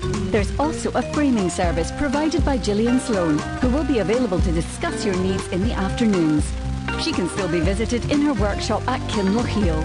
Come in for a browse and see what we have to offer you, as our stock is constantly changing. Gallery in the Fort, High Street, Fort William. It's penguin-tastic. From 96.6 to 102.4 FM, this is Nevis Radio News. Certainly has just gone 8:30 this Tuesday morning. First today, a surfer has been found clinging to his board 13 miles off the Argyll coast, more than a day after he vanished. Matthew Bryce from Glasgow had been missing since he was last seen around 9 a.m. on Sunday in the St Catherine's area of Argyll. It's believed he was heading to Westport Beach near Campbelltown. Coast Guard staff said Mr Bryce was hypothermic when he was found. He was taken to Belfast Hospital where he will be checked over. Belfast Coast Guard coordinated the search for the surfer. Don Petrie at Belfast Coast Guard Operations Centre said he was fading on the finding of the surfer safe, and with such a long period in the water with nightfall approaching, we were gravely concerned. At 7:30 p.m, the crew of the Coast Guard and rescue helicopter were delighted when they located the man who had on his surfboard 13 miles off of the coast. He was kitted out with the right clothing, including thick neoprene suit, and must have helped him survive for so long in the sea. He's hypothermic but conscious and was flown to the Belfast Hospital. Chief Inspector Paul Robertson said the response of our appeal to find Matthew has been outstanding. It's been a real team effort and I would like to thank everyone who offered their assistance. Also today, little Seamus Simpson has been hailed a wee hardy Highlander after he was born with organs outside of his body. He was so delicate, doctors wrapped him in cling film to protect his intestines. For the next 4 days, Seamus had his bowel suspended in a plastic bag to allow him to fall back into his body. He had also battled life-threatening infections in his bowel as well. Now Seamus is home with his parents Brian and Laura. The teacher from Fort William said, "We've been to hell and back, but he's come through it all. He's such fun and a happy wee man, and we just love him to bits. He's stubborn and determined, just like his dad, and does everything to 100%. He's our wee hardy Highlander." Seamus developed a hernia called gastritis, which meant the abdominal wall failed to develop properly, allowing the intestines to grow outside his body. Laura said, "We were given the option whether we wanted to continue with the pregnancy, and Brian and I were worried to terminate, and I was worried that he would want to, but we both said no. It's your baby, and no matter what comes, you will love them just the way they are." Seamus was born on November 8th, 2016 at Glasgow's Queen Elizabeth University Hospital. After the bag treatment and the rest of his intestines were put back in his body, the operation when he was 5 days old. His parents' joy was short-lived, as scans later showed that Seamus had a blockage in his bowel. Initially feared that he would need a second operation, with the little fighter being surprised by medics by continuing to digest milk, and further scans showed the blockage was actually a cyst, which has been monitored. This was given antibiotics for infection, and a day before he was due to go home he was hit by a respiratory infection as well. Process operator Brian said that after everything he'd been through, I thought, don't tell me something else is wrong. It was just a relief when we got him home. Big thanks to Ronald McDonald House, who accommodate the families of sick children and followed by the Simpsons to stay close to their son during his 5-week ordeal. Brian raised £3,000 for them by running the Inverness Half Marathon. Brian said it costs £500,000 a year to run the house, and we would have been snookered without them down in Glasgow. We thank them very much. And all the best to them. That is today's local news. We'll do that again for you at 1:30 today with Esme. The Scottish 6-day trial on Nevis Radio is sponsored by Michelin and Trial Magazine. It is Nevis Radio. We are live sitting in the sunshine. It's lovely down here down at Park Ferme in the West End car park. Riding up to about 1:16, and it's just off now. John's off to get catering, so sort of get a bit of substance and a bit of drink, which will be quite nice, a cup of tea. And that's all thanks to Dale down at the marquee there. I was trying to think what that was called. The food tent. How about that one? And Dale from the Crofter is going to sort of be helping us out with a drink, hopefully. And in the studio, how are things there? Has the panic finished? Sorry? What? What? Yeah, you. Yeah. Yeah. What? I say you're calming down a bit now. Yeah, I think things are going my way now at last, yeah. That's what it's about. We've just had a visitor arrive, you see. Ah. So, that's very subtle. right. I don't know what he's broken, but... No, he's just getting organised. Stick on the bill. It's fine. We could do a new one of those and a couple of chairs. Have they got these chairs at the hospital we can have? Any shares? Chairs, not shares. Chairs. You can buy shares in the hospital, yeah, that'll be great, actually. Good morning, David. Good morning, John, and good morning, John. Yeah, nice to be here and to hear you, and you're obviously all in sparkling form, actually, with this weather being so good. It does make a difference. Absolutely, yeah, but then some of the riders actually like to, I think Sandra Gomez was talking yesterday saying she likes it wet when she's out riding, because it maybe gives a bit more of a challenge and sorts out the girls from the boys. And the same if the ground gets too hard, that actually wears the old joints out on the riders. That's right, I'm sure it does. They do look a bit softer. Sure it does. Which is good stuff. Are you ready to go? Do you want to go straight in now, or do you want to sort We're a bit early, like. Oh, no, it's a bit early. I didn't want to rush. Yeah. We're a bit early. But the guru's not here. All right. Well, we're not organised here yet. I've got to find stuff and get organised. Have we got any questions? Anybody coming through in social networking? Hang on. Yeah, I think so. Did you like my picture this morning? Yeah, it was good, that. Lovely, gorgeous. I did have something. Where are we? Do you remember, if possible, Stunt Monkeys Riders 117, 118, if John can find them? They're just going out now. They're still going. All right, bye. Yep. Sorry, can't be done.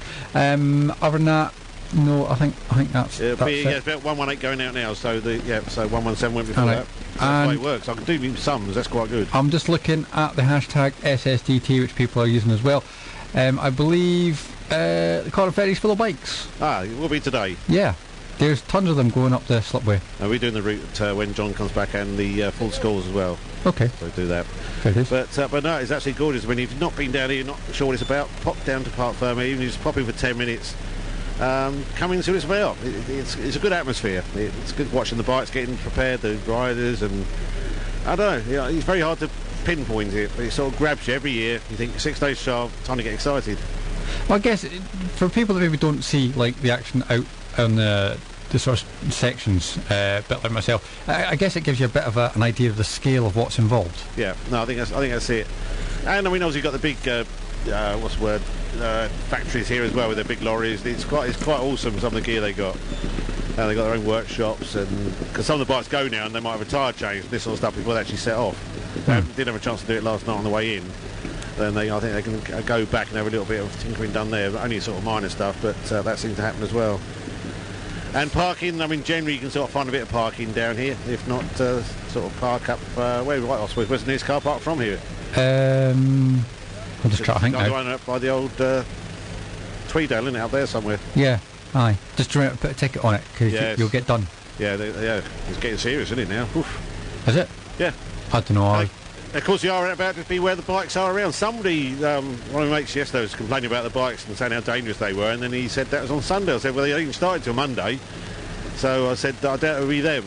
But I think it might maybe just some tourists which are out and around and having a little ride. There is a lot of tourists around enjoying the weather and enjoying the roads. But on bikes. That's what I said. It wouldn't be in the competition because that didn't start until yesterday. So no. It wasn't. Mr. Moffett's on his way back. He's got food in hand, which is always a good thing. Has he? Oh, cups of tea. Okay. No shortbread, though. No, we've got loads of shortbread. In fact, would you like a piece of shortbread?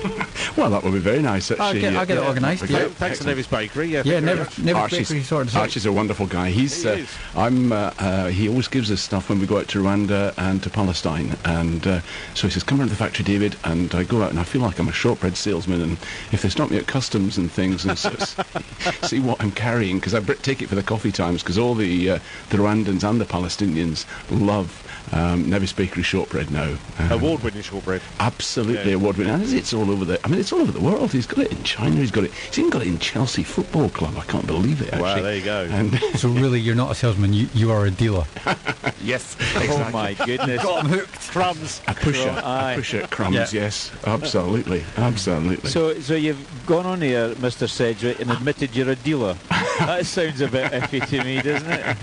John, good morning. Nice Morning to speak to you. to you. Yeah, you were off getting your grub yesterday, which was good, actually. Yeah. You're obviously well, are you? I'm keeping okay, thank you very much. And you yourself, I know that you've retired from the day job, but you're doing other things now. I'm doing lots of other things. Since I last spoke to you, John, I've been in Rwanda twice and Palestine once. So Wow. it's been great going to... Selling shortbread, that's a great...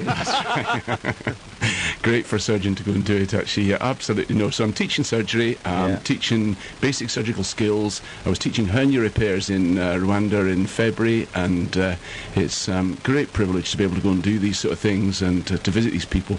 So it's great. Brilliant. Very good, but I'm a bit crocked at the moment, John. I've got so I believe a broken ankle and a torn tendon in my thumb, so I'm sort of another week for the tendon in the thumb to heal, and another week and a half. Well, I'd have thought off. that it would have been a nice little homer for you, sort of sort it yourself, you know.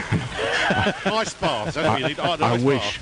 But I ended up having to get a couple of screws put into my ankle, so had, one of the lads who was a trainee when I was a consultant and now is a consultant. I can just imagine the bloke saying, "Oh, Mr. Sedgwick, welcome. Are you going to be watching this yourself?" Well, damn right I will. Exactly. Well, I had a spinal, and but the thing was, the anaesthetist actually gave me a shot of something before they put the spinal in, so I actually don't remember much of what went on. I think they were trying to shut me up. I think they were trying to make sure you were not compass mentis, so that you couldn't say, "Hey, just a wee minute, I wouldn't do it that way, I would do it this way." Absolutely. I think I would use a 5/16 screw for that one, not a metric one, you know. But James Beastle's done a great job, actually, as one of the guys up in I'm sure you Raigmore, taught him very well anyway, and if he's been taught by you, he knows that the boss would be checking the work over afterwards. Well, I worked with him. He's one of the guys that trained. I think he trained Aberdeen and Dundee actually originally on there. But I've certainly worked very closely with him, and he was a consultant I think for a year or two before I actually retired. But a good lad actually, and he's been looking after me very well. Brilliant. Oh well, that's it. Well, I should think so too, because you've certainly looked after people all your life in your professional career. It's about time you got a bit of pampering. I don't mean your nails done. Oh, he does them as well. Oh, right. He's a star, you know. No, on TV and all that sort of stuff. Not really. Not really. No, Not really. You deserve it all, you know that. Yeah. Right, are we coming to you now? Okay, that's happy to do that? Yep. Cracking to go. Yeah. Good morning, John, Si, and all the listeners. During Thought for the Day this week, we're going to sit in on some meals with Jesus. He always has a dramatic effect on the people he encounters. In some, he provokes antagonism and resentment because of the challenges he gives them, whereas in others, enthusiasm, energy, and joy spring up. Jesus must have had a real charisma, because in the 3 years of his ministry, crowds were seeking him out, wanting to listen to him, watching him, following him all the time. He never seemed to get any rest. And this was before social media, Twitter, Instagram or Snapchat.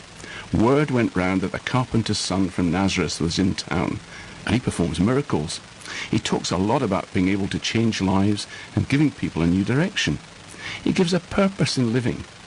And it may not be that it's going to be an easy way to live, but it'll be more satisfying than anything they'd experienced before. Let's take a look at a wedding celebration in a small town, Cana, 5k from Nazareth. Jesus is a guest along with his mother Mary and his disciples. The celebrations are going well until the wine runs out. The hosts at the wedding would never have lived that down, that social embarrassment. Mary felt sorry for them, and she knew that her son Jesus was special and had special powers. She told him the wine had run out. Whilst Jesus didn't really feel that it was the right place and time for a miracle, he felt sorry for them. Mary told the servant, "Do whatever he says." He said, "Fill with water those large water jars that are used for the ritual religious washing of their hands and feet that the law requires, and then draw some off in a decanter to take to the host." As you know, it was the best wine. It was perfect. So what can we take from this? When Jesus is invited to a meal or a household, then he can transform something plain and ordinary, like the water, into something very special, the delicious vintage wine. You and I may feel very plain and ordinary in the lives we lead, with very little dramatic effect. However, when Jesus gets involved, then wonderful things may result. There are many ordinary people who've achieved amazing results. An ordinary man from Dalmali near Oban saw a need in Malawi for the children to get an education and food. He felt challenged to do something, and he started the charity Mary's Meals, and that was Magnus McFarlane Barrow. And he's just announced that they are now daily feeding and helping to educate 1.4 million children. The idea was transformed, and the results seem miraculous. Simple actions which to you may seem very ordinary can have a transforming effect with Jesus involved. Like Mary speaking to the servants, the best results came after she said, "Do whatever he tells you."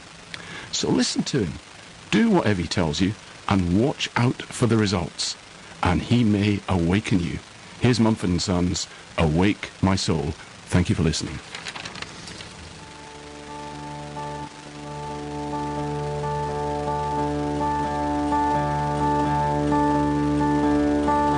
Fickle my heart and how woozy my eyes. I struggle to find any truth in your lies. And now my heart stumbles on things I don't know. My weakness I feel I must finally show.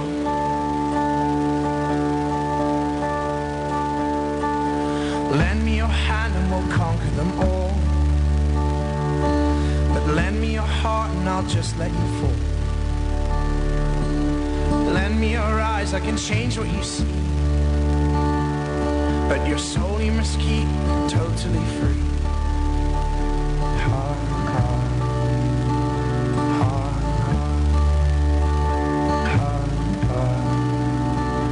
heart, heart,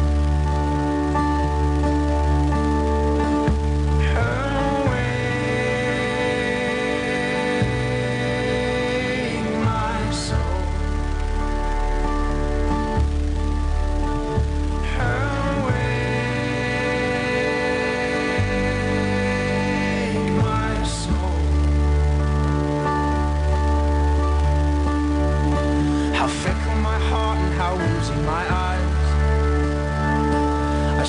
To find any truth in your lies. And now my heart stumbles on things I don't know. My weakness I feel I must finally show. Heart, heart, heart, heart, heart, heart, heart. In these bodies we will live. In these bodies we will die. Where you invest your love, you invest your life. In these bodies we will live, in these bodies we will die. And where you invest your love, you invest your life.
This is day 2 of the Scottish 6-day trial. John Wello, John Moffat and Doogie down at the car park. Simon Aberley in the studio. David's still there? Has he gone? Hello. Hello. Yeah, say David's still there. Has he gone? David's still here, actually, John. Yeah, that's right. Hope you enjoyed the Mumford and Sons there. Very good stuff. Yeah, liking that. Good. Bit of alarm tomorrow. Oh. Yeah. Which one are we going for? Going for Rescue Me. Oh, you see. Oh, yeah, what a good DJ, Rescue Me. That's you, Book. Where can you do Fridays? Yeah. Absolutely. And I will be coming to see you on Friday. Oh, brilliant. I will be coming to see you on Friday, but I'll be hobbling along and I'll have to get my wife to drop me at the car park. Oh, you're going to be a driver then? I've got a driver. Yeah, of course. Yeah. Nothing less. Nothing less. I thought you maybe booked a taxi or something. Poor lady. Yeah, in sickness and in health, for richer and poorer. Well, she signed up for it. Don't let her out of the contract. Can somebody tell me she's W'd that one? That's what we need. Oh, boys. Excellent, yeah, excellent. Absolutely. Great. Anyway, you're obviously having a great day, and I'll let you guys get on with it, and I'll be back tomorrow. Brilliant. Very good. Thank you very much, David. See you Thanks, then. David. Bye. Bye-bye. So Bye-bye. time-wise, we're currently it's about 8 minutes to 9 o'clock. Certainly are. It is Tuesday, day 2. And, it's about 1:40, 1:55? Yeah, 1:35 is just left. That's Lord Ward of Stanley has just left the car Lord park. Ward of Stanley. Yes, that's what he's called. Okay. I presume he's a lord. I'll have to find out tomorrow. Hopefully if we can get a grab of him. He's Colin Ward of P Farm Stanley, P Farm Off-Road Centre. Very good rider when he was a young guy. Still a handy rider.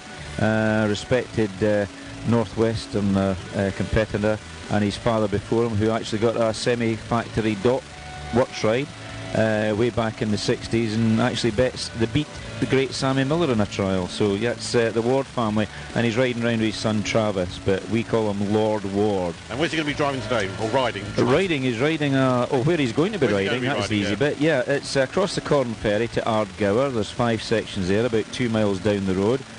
Followed by Gearad, that's been in for quite a few years now, Gearad sections. That's 3 sections. First rider was there at 8:30. Carnoch, 2 further subs there. First rider at 10 to 9. So the first rider should be heaving into view. Followed by Bellsgrove, which is off-road. It's not really accessible to the public. Followed by Loch Shiel, also out the way. Uchan, I think it's pronounced. I'm not sure. 3 sections there. It's a bit of a walk apparently, so that is accessible. First rider's there at 20 to 11. Corrine and Loch, that I think is inaccessible, as is Glenmally. That takes up a further 5 sections. Glenmally, the first rider's there at 12. Loch Arkaig, that is available for spectators. That's up by the Clan Cameron Museum, I think, and it's 2 sections there. First rider there at 12:45 or 1:45 in old money. Trottersburn, an old favourite, just up above Banavie, just outside Fort William. If you go up past the Moorings Hotel up to Banavie, up through Banavie, out into the country road, it's Trottersburn, which used to be called Muirshairlich back in the day, but then the leaseholder, Mr Trotter, they named the burn after him, and the first rider's there at 1:20 this afternoon. 30 sections, of course, in total, 88 miles covered by the bikes today. A good day, I think. It'll be an exciting day, and if the weather's like this all day, topping. Absolutely. And how did Stephen go on yesterday? Stephen got on fine. This is his first Scottish 6 days trial. He was kind of out of trials for a few years as he was studying down in university, civil engineering.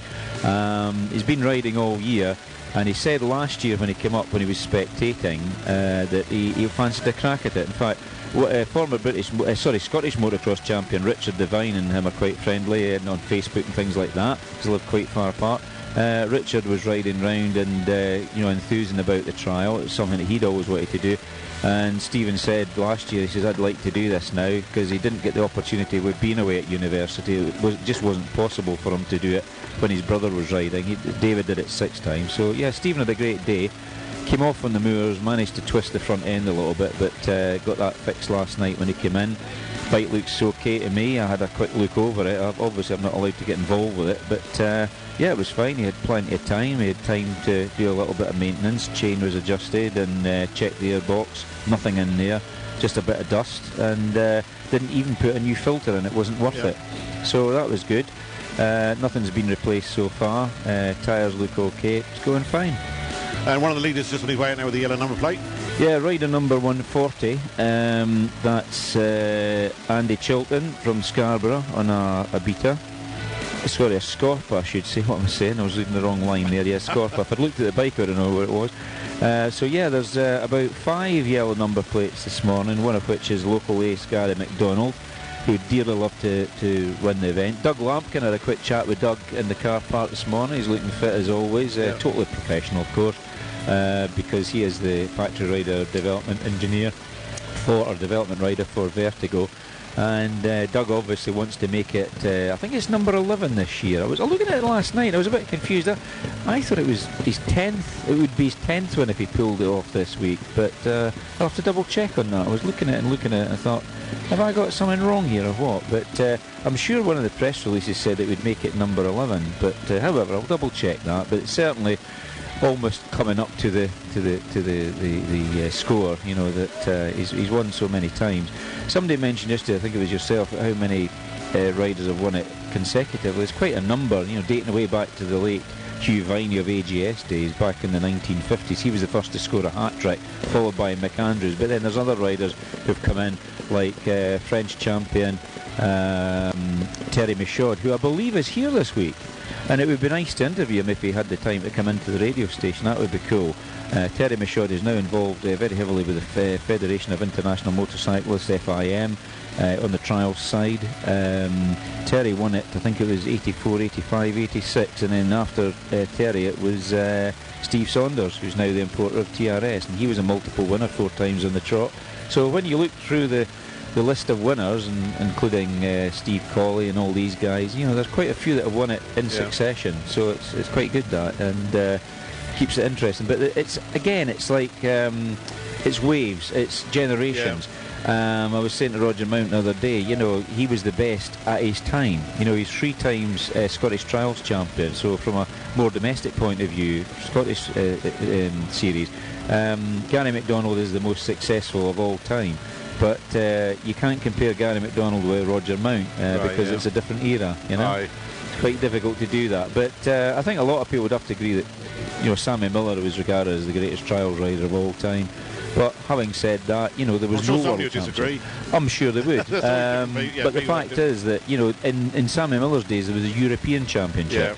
And that was a challenge, and it wasn't really a world championship. The first world championship came about in 1975, and that was won by the late great Martin Lampkin, Dougie's father. True sportsman, great man. Had a lot of respect for Martin Lampkin. Great rider. We lost him last year just before the Scottish 6 days, but a month before. And you know, he didn't win it multiple times, but he set the standard. He was the first world champion. And we always forget there's other riders that have been involved in that era. Dave Thorpe was the first man to win a world round, believe it or not. And his son's riding this year here again, Dan Thorpe, and he did well at the Pre-65 Scottish. I think he was third at the Pre-65. So, as we were saying, family type of sport. Lots of families involved. Lampkins, yeah, true legends. The closest thing we have to off-road motorcycle royalty. Everybody knows the name Lampkin. Stretching back to Arthur Lampkin, Dougie's uncle, who's the oldest of the 3 brothers. All the 3 brothers have won the Scottish 6 Days Trial. What a family. It's a family. Never to be repeated, I would say. No, it could be a hard one. It would be a real difficult one to follow over all these generations. And Dougie was saying there this morning, out with his kids practicing. Well, this Nevis Radio is sponsored by Michelin and Drive Magazine, and it is time from 96.6 to 102.4 FM. This is Nevis Radio News. From the Sky News Centre at 9, Labour will put an extra 10,000 bobbies on the beat in England and Wales if it wins the general election in June.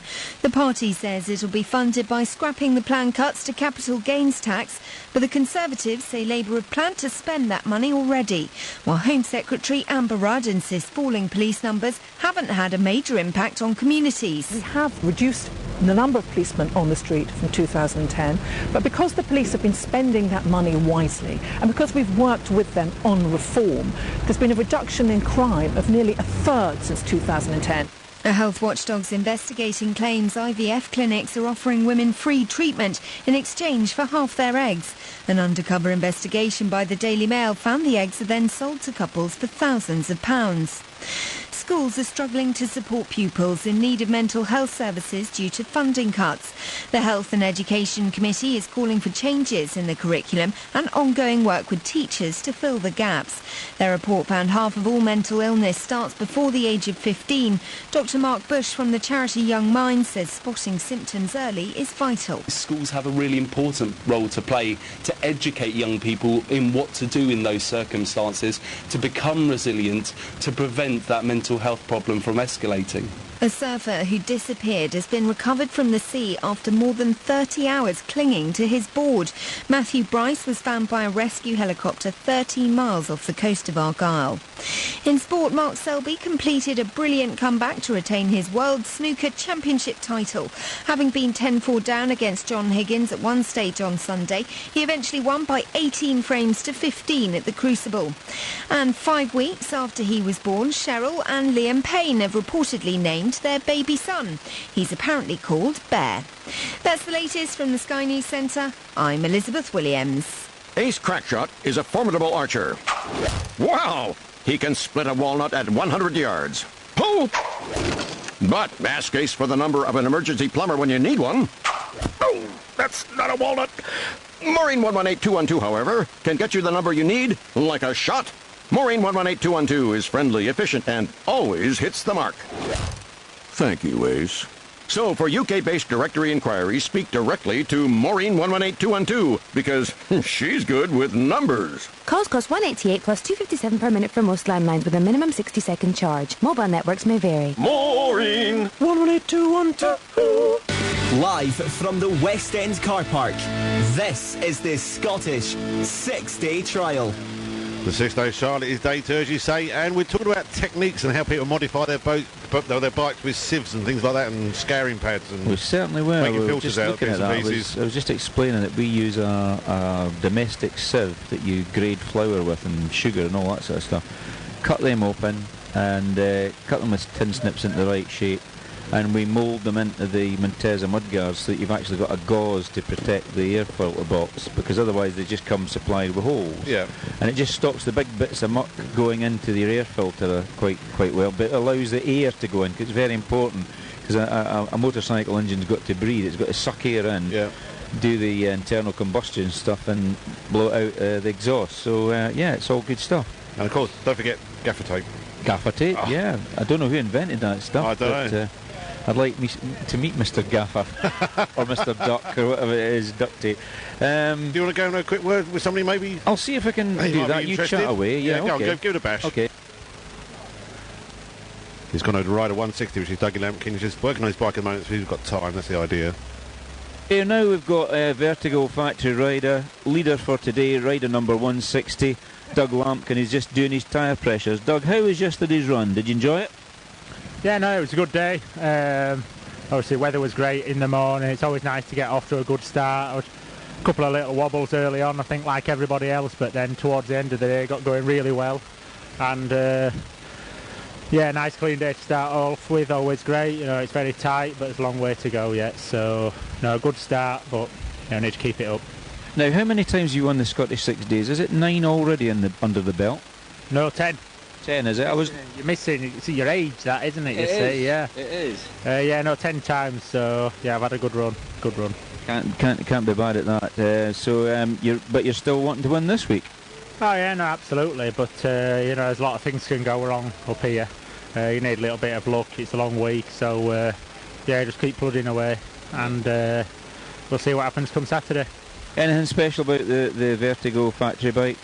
No, I've always ridden the bike pretty much standard up here. Obviously I helped develop the bike, so it's pretty much how I like it anyway. So yeah, nice and easy to ride, and yeah, everything's going well so far.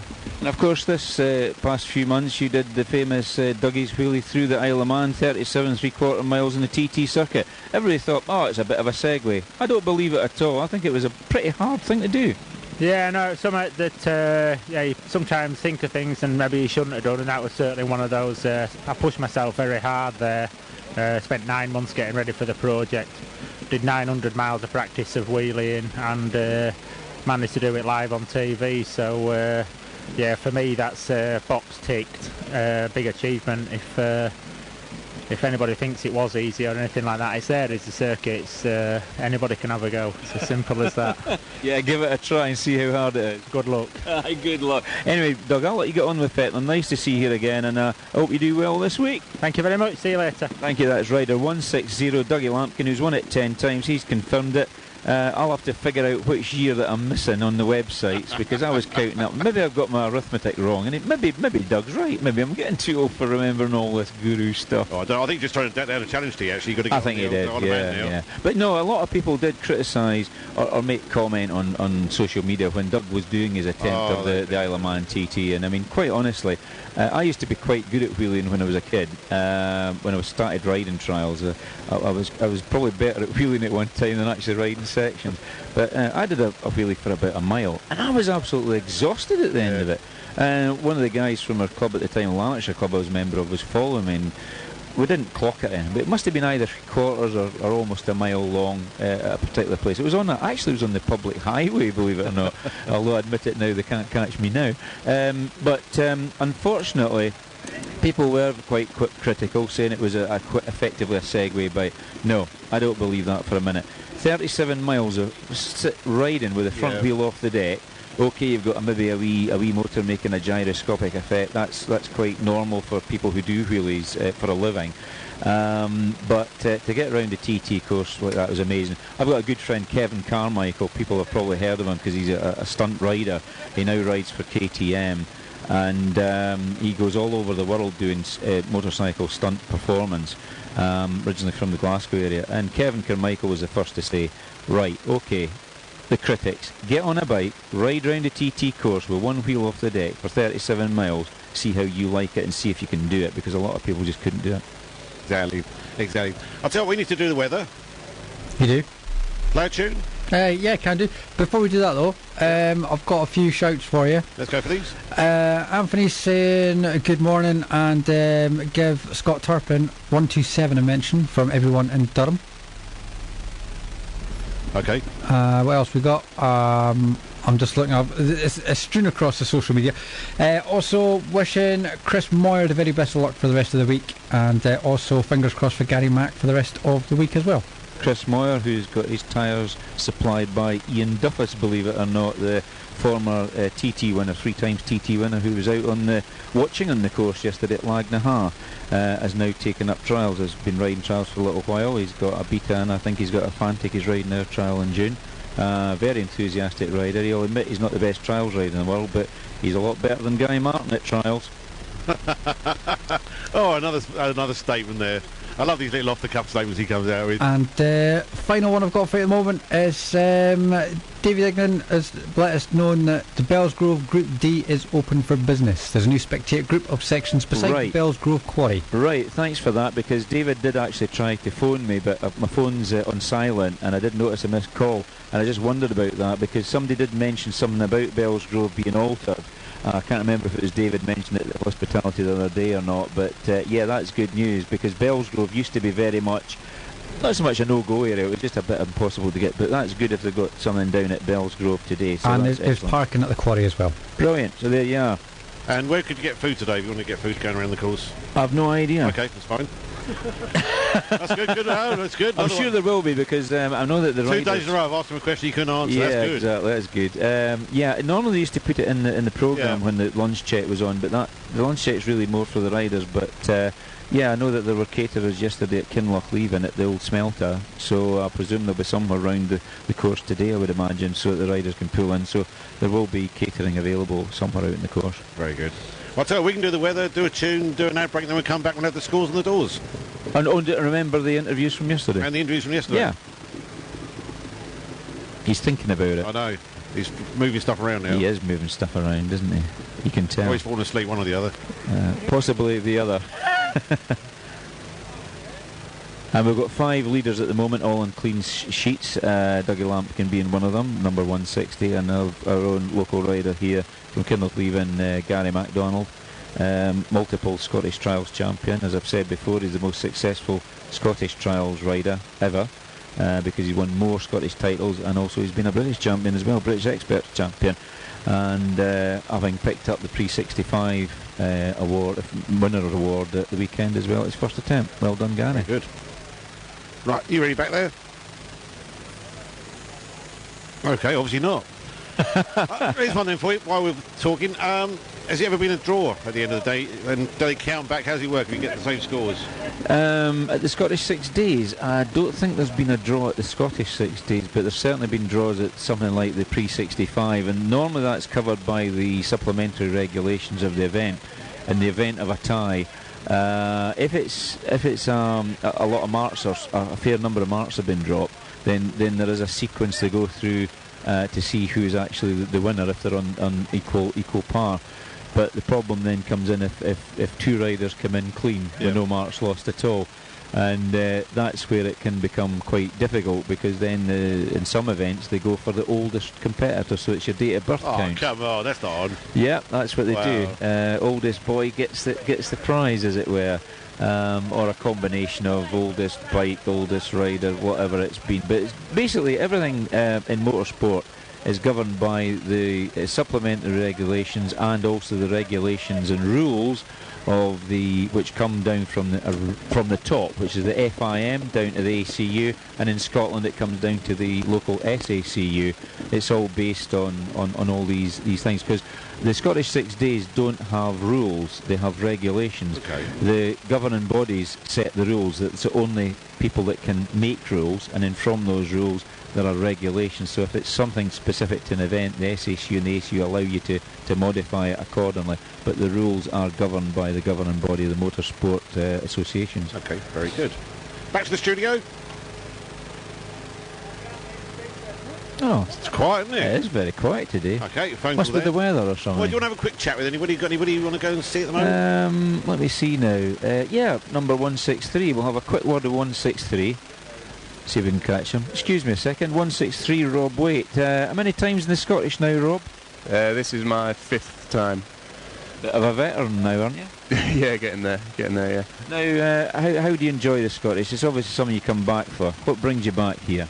The sections, they just know the sections you ride all year, so yeah, just really enjoy the sections, and it's just a good week of trials. So. Now, what age are you and what do you do for a living? 21, and mechanical engineering. Great, and it's not the weather you come up for then? No, definitely not. It's the first time I've done the Scottish where it hasn't lashed it down all week, so yeah, fingers crossed that it won't for the rest of the week. Well, the forecast seems to say that it's going to be sunny, so hopefully that'll continue. And you're riding the Beta, is this the preferred bike for you?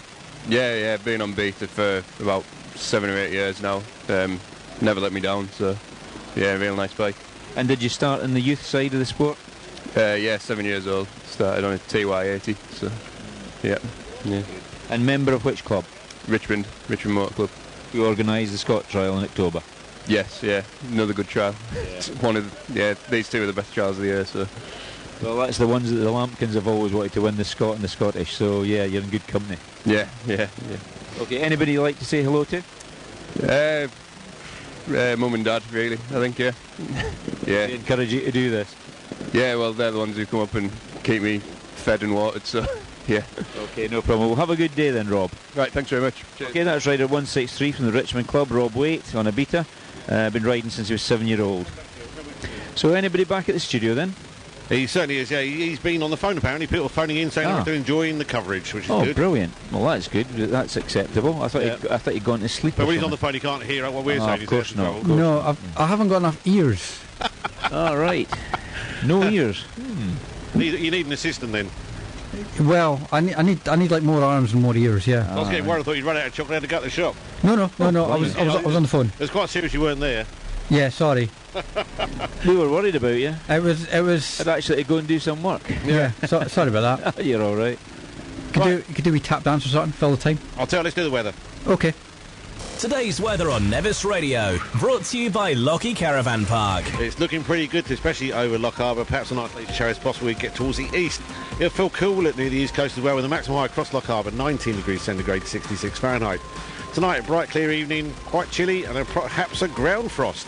in your sheltered areas, and a minimum overnight low of 1 degree centigrade, 34 Fahrenheit. And Wednesday, any low cloud across the eastern part soon burning off. Then guess what? Another dry, bright day, especially with some nice sunshine across Loch Harbour and especially Park Ferme.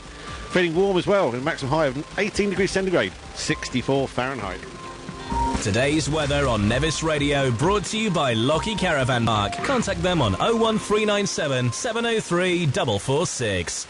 The Speen Bridge Hotel is now open after refurbishment. We have lunch served from 11 a.m. to 2:30 p.m. and dinner from 5 until 8:30 p.m. daily.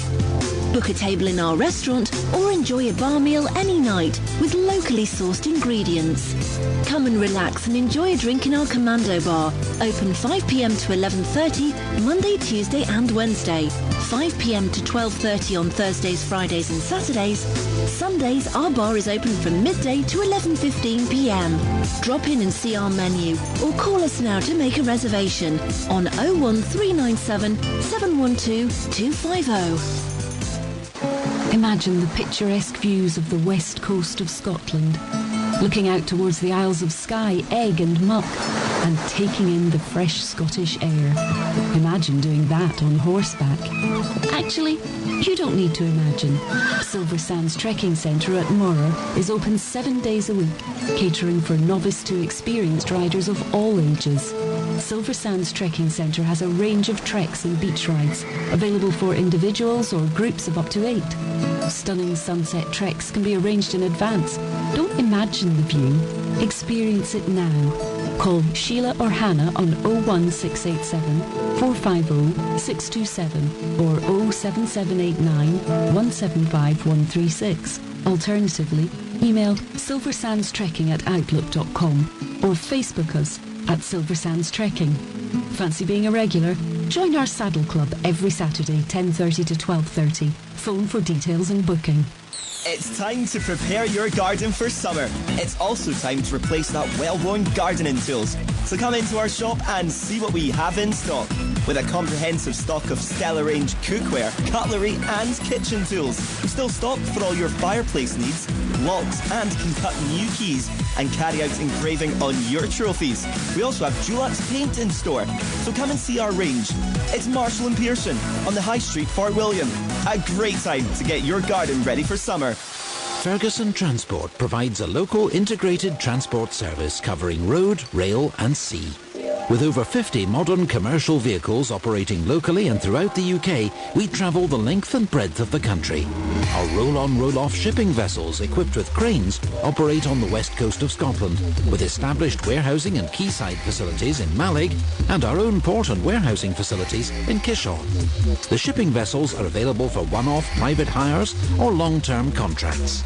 Please visit www.fergusontransport.co.uk for more information or to inquire about any of our services. Ferguson Transport. Logistic solutions successful with partners. This is the exact time on Nevis Radio with M&S Dental Care. Something to smile about.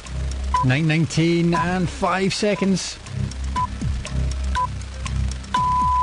That was the time on Nevis Radio with M&S Dental Care, where a beautiful smile never goes out of style. This is day 2 of the Scottish 6-day trial. It's over to you. It's over to me. You, John Moffat. Scores on the doors there. So, Scottish 6 days trial. After day 1, the Monday's run, we have 5 leaders. So you'll see 5 yellow number boards on the motorcycles today. That's rider number 42, local man Gary McDonald from Kinlochleven. Jack Price, number 65. Andy Chilton, number 140. Jack Shepherd, number 141. And, of course, Dougie Lampkin, who's won it 10 times before. He's looking to try and make it number 11. All on clean sheets, no marks lost. In 6th position, they've got down here with 1 mark lost is Guy Kendrew. 7th, Thomas Minter. Also in 1, Geordie Pasquette, 8th position, also 1. Michael Brown, who's been second quite a few times in the Scottish 6 days, also in 1 mark. 10th position, only 2 marks lost, Chris Pearson, Sam Haslam, Sam Connor and Rob Waite, who we just had a quick word with there before he was for the off. So those are the top 10 or 12 riders. Now, looking at the newcomers to the Scottish 6 days trial, In the lead there on 16 March losses from Dunfermline, Joe Dawson. These are Scottish newcomers, I should say. Jordan Hayes on 28 March lost. Alan McMaster, local lad from Banavie, he's in third position on 35. Stu Thompson, filmmaker, Cut Media. It makes all the films for Danny McCaskill.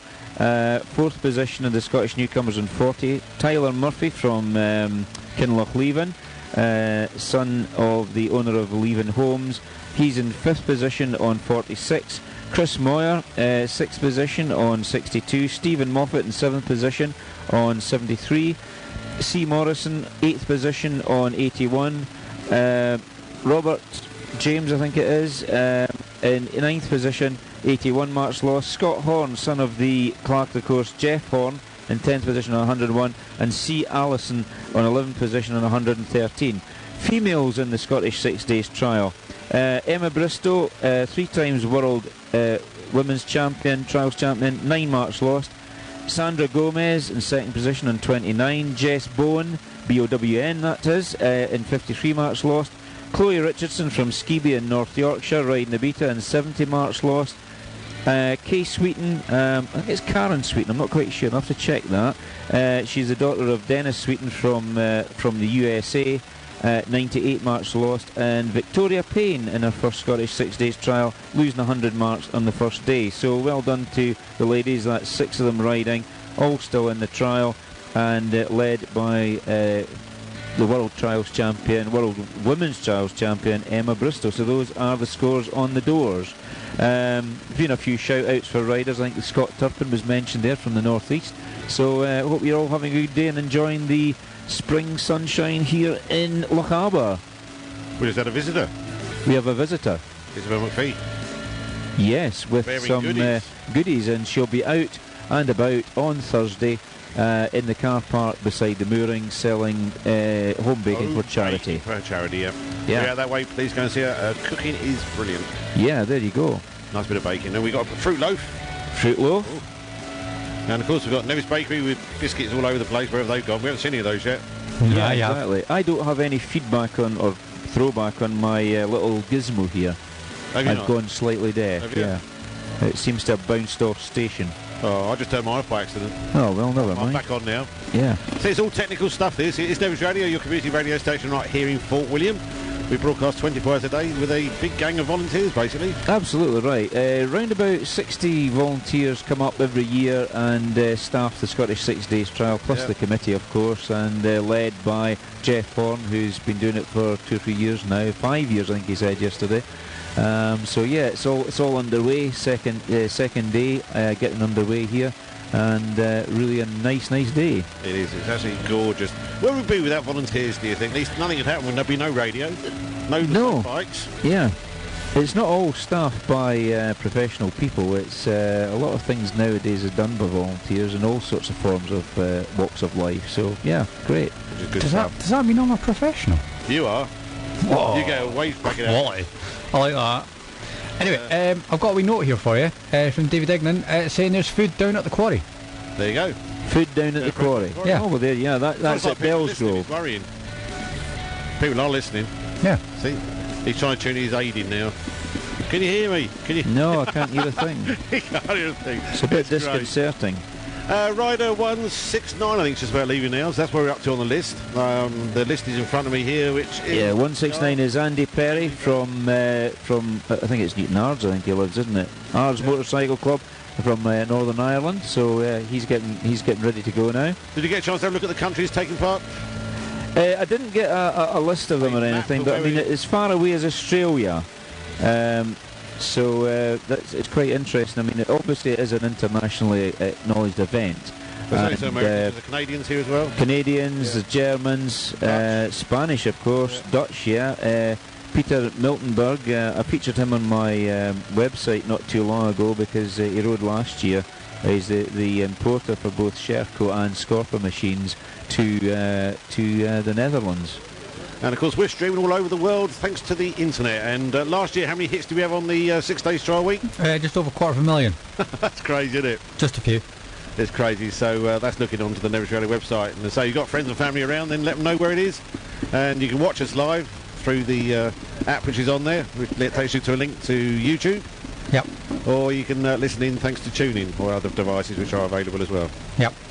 So they are fully interactive. I don't know what he's doing now. I think he's gone to sleep. Oh, is your battery gone? No, it's working radio too. Oh dear. Don't say things like that. That's it now. I've got it now. I don't know what happened there. I think it just sort of jumped off station for a minute there. The day of gremlins. Anyway, Lee McGee has been in, well, not been in, he's texted, to say good luck to the riders in the Richmond Motor Club this week, especially his dad, number 143. We saw they went off early, didn't we? Yeah, that's right. There was a gaggle of Richmond guys all riding together. Did you say Lee McGee, Richmond? No, I think it... Gisborough. Rider 143 and Lee McGee. I'm not too sure. Oh, right, I see. Well, Rider 143 is Andy Brown, A.G. Brown, who's away now, obviously. He's the dad, so I'd be his son or stroke daughter. Doubt it, because he's got two daughters. I mean, A.G. Brown is well known to me. When I'm going to ride the Blue Bar trial, he's putting me up. He's giving me digs, as they say. Oh, you see. Accommodation, because he did help my oldest son, David, when he was riding the Scottish Party. He rode round, I think, 3 times with him. Previous to that, David rode round with Chris Greenwood from the Huddersfield Falcon Club. And it's all, as we say, it's all very much a trial family.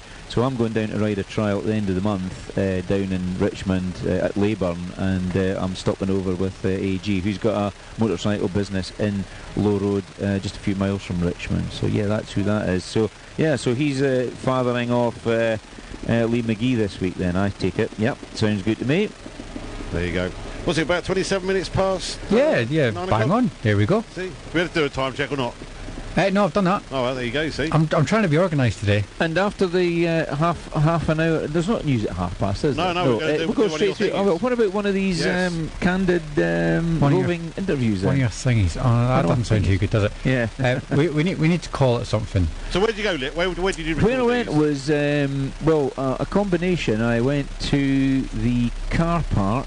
Sorry, I didn't go to a car park. That was the end of the day. I went out to Lagna. I went to bed at the end of the day. I'd been down to Cameron Hill and Garbeen and helped out one of Police Scotland's officers who had a little bit of a problem. I won't say what kind of problem he had, but it was with a BMW. And then came back up to Lagna and Tallinn, and I did a few interviews there. And I did one here at the Park Fermi with one of the local riders as well. So yeah, you're probably right, I did more than 4. I thought there was only 4 I did, but I think it was maybe more than that. But there you go. So which one are you going to play? I was going to play number 1, which I think is your refuelling guy. Yeah, I was out at the refuelling stop at Ballachulish, and I spoke to Jack Metcalf, a trials rider who's actually part of the Army contingent fueling. So let's have that then. Okay. Now we're here at the refuelling stop just outside, where are we? We're just outside the Ballachulish Bridge, just up the road, just next to the church here. The bikes are just coming up from Kinlochleven, up the road and then up to Lagnahaw. Now who are you? I'm Trooper Jack Metcalf. I've been riding trials since I was 7-year-old. Still competing now, based up at Lucas with the Royal Scots and Guards. Hoping to compete, not next year, but hopefully the year afterwards, so we'll see how it goes. And you're doing the refuelling with the Army? Yeah, I did it first time last year with Kev, who I'm with at the minute, and enjoyed it. It's given something back after coming up here for so many years and being a spectator, giving something back to the trials basically, and helping out the best I can. Now, the first riders aren't through here at the moment yet, but you're expecting 270 odd riders to get refuelled. Yeah, it can be quite frantic, and you just got to be patient and be professional about it, and most of the riders know that you're trying your best, and especially myself with being in particular a trials rider, you just got to be patient and wait for us to come around with the fuel jugs and fill up the bikes. So it's good weather today. It is. It's. I've been up here when it's been rain, sleet, snow, everything, and I've had a couple of hot years where there was sun cream was deployed, but it is a really nice day so far. Good. Looking forward to it. Oh, it's the best thing in the world. It's like heaven coming up here. There's no better place on earth. Okay then, Jack. Well, thanks very much, and hopefully you enjoy your day and get all these riders refuelled in double quick time. Thank you very much. Cheers. Thank you. The best place on earth. It's Place on Earth. That's what it's about. You heard it here on Nevis Radio. This is the Zac Brown Band, Beautiful Drug.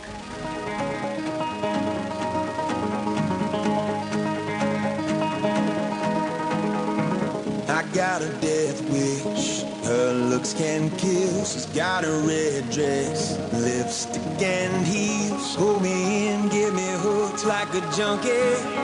Got me feeling so high. You're such a beautiful drug, can't get enough.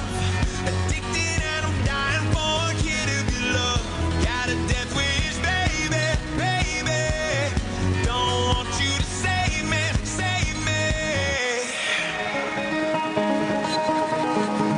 She lets her head down and all of mine stand up. Can't help but stare now. Gotta feel that touch. Her kiss, my fix so sweet. Can't quit those lips, I have it to me. Sweet intoxication and I'm never getting sober. I can tell that the effects are taking over. Pull me in, give me hooks like a junkie. Got me feeling so high. You're such a beautiful drug, can't get enough. Addicted and I'm dying for a kid of your love. Got a death wish, baby, baby. Don't want you to save me, save me tonight.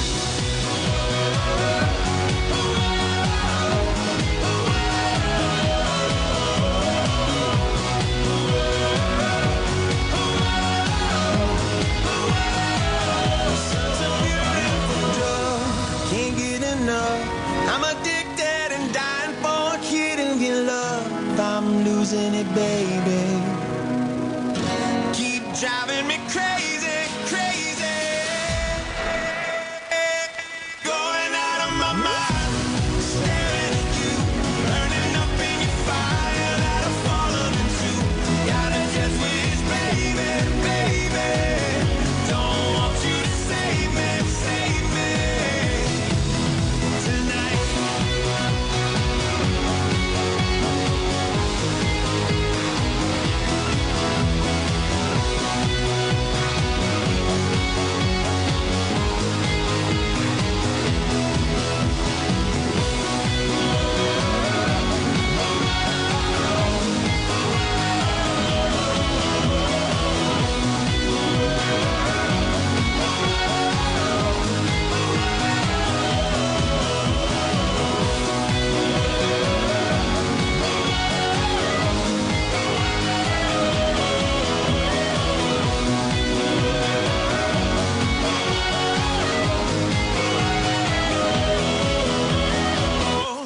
Do you find yourself saying, pardon? What was that? And regularly? Do you struggle to understand the TV? Is background noise making life difficult? If so, come and get a free hearing health check and advice. Experience the latest technology from Siemens Hearing Instruments with high-tech hearing solutions at M&S Dental Practice, Fort William. Help! Help! I can't turn the tap off! Got a tap that won't turn off? Sort it easily. Morrison Plumbers on 705333. Instant free advice, speedy repairs and always low prices.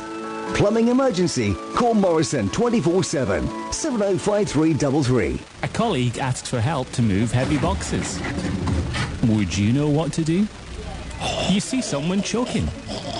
Would you know what to do? The sound of fire fills your office. Would you know what to do? Make sure you know what to do with emergencyactiontraining.co.uk. With expertly delivered courses on everything from first aid to manual handling and fire awareness to food hygiene, we'll make sure you know what to do. Helping you build a safer workplace, helping us build a safer community. Emergency Action Training, your one-stop shop for health and safety in Lochaber. Are you a first-time buyer or an existing homeowner looking for financial advice?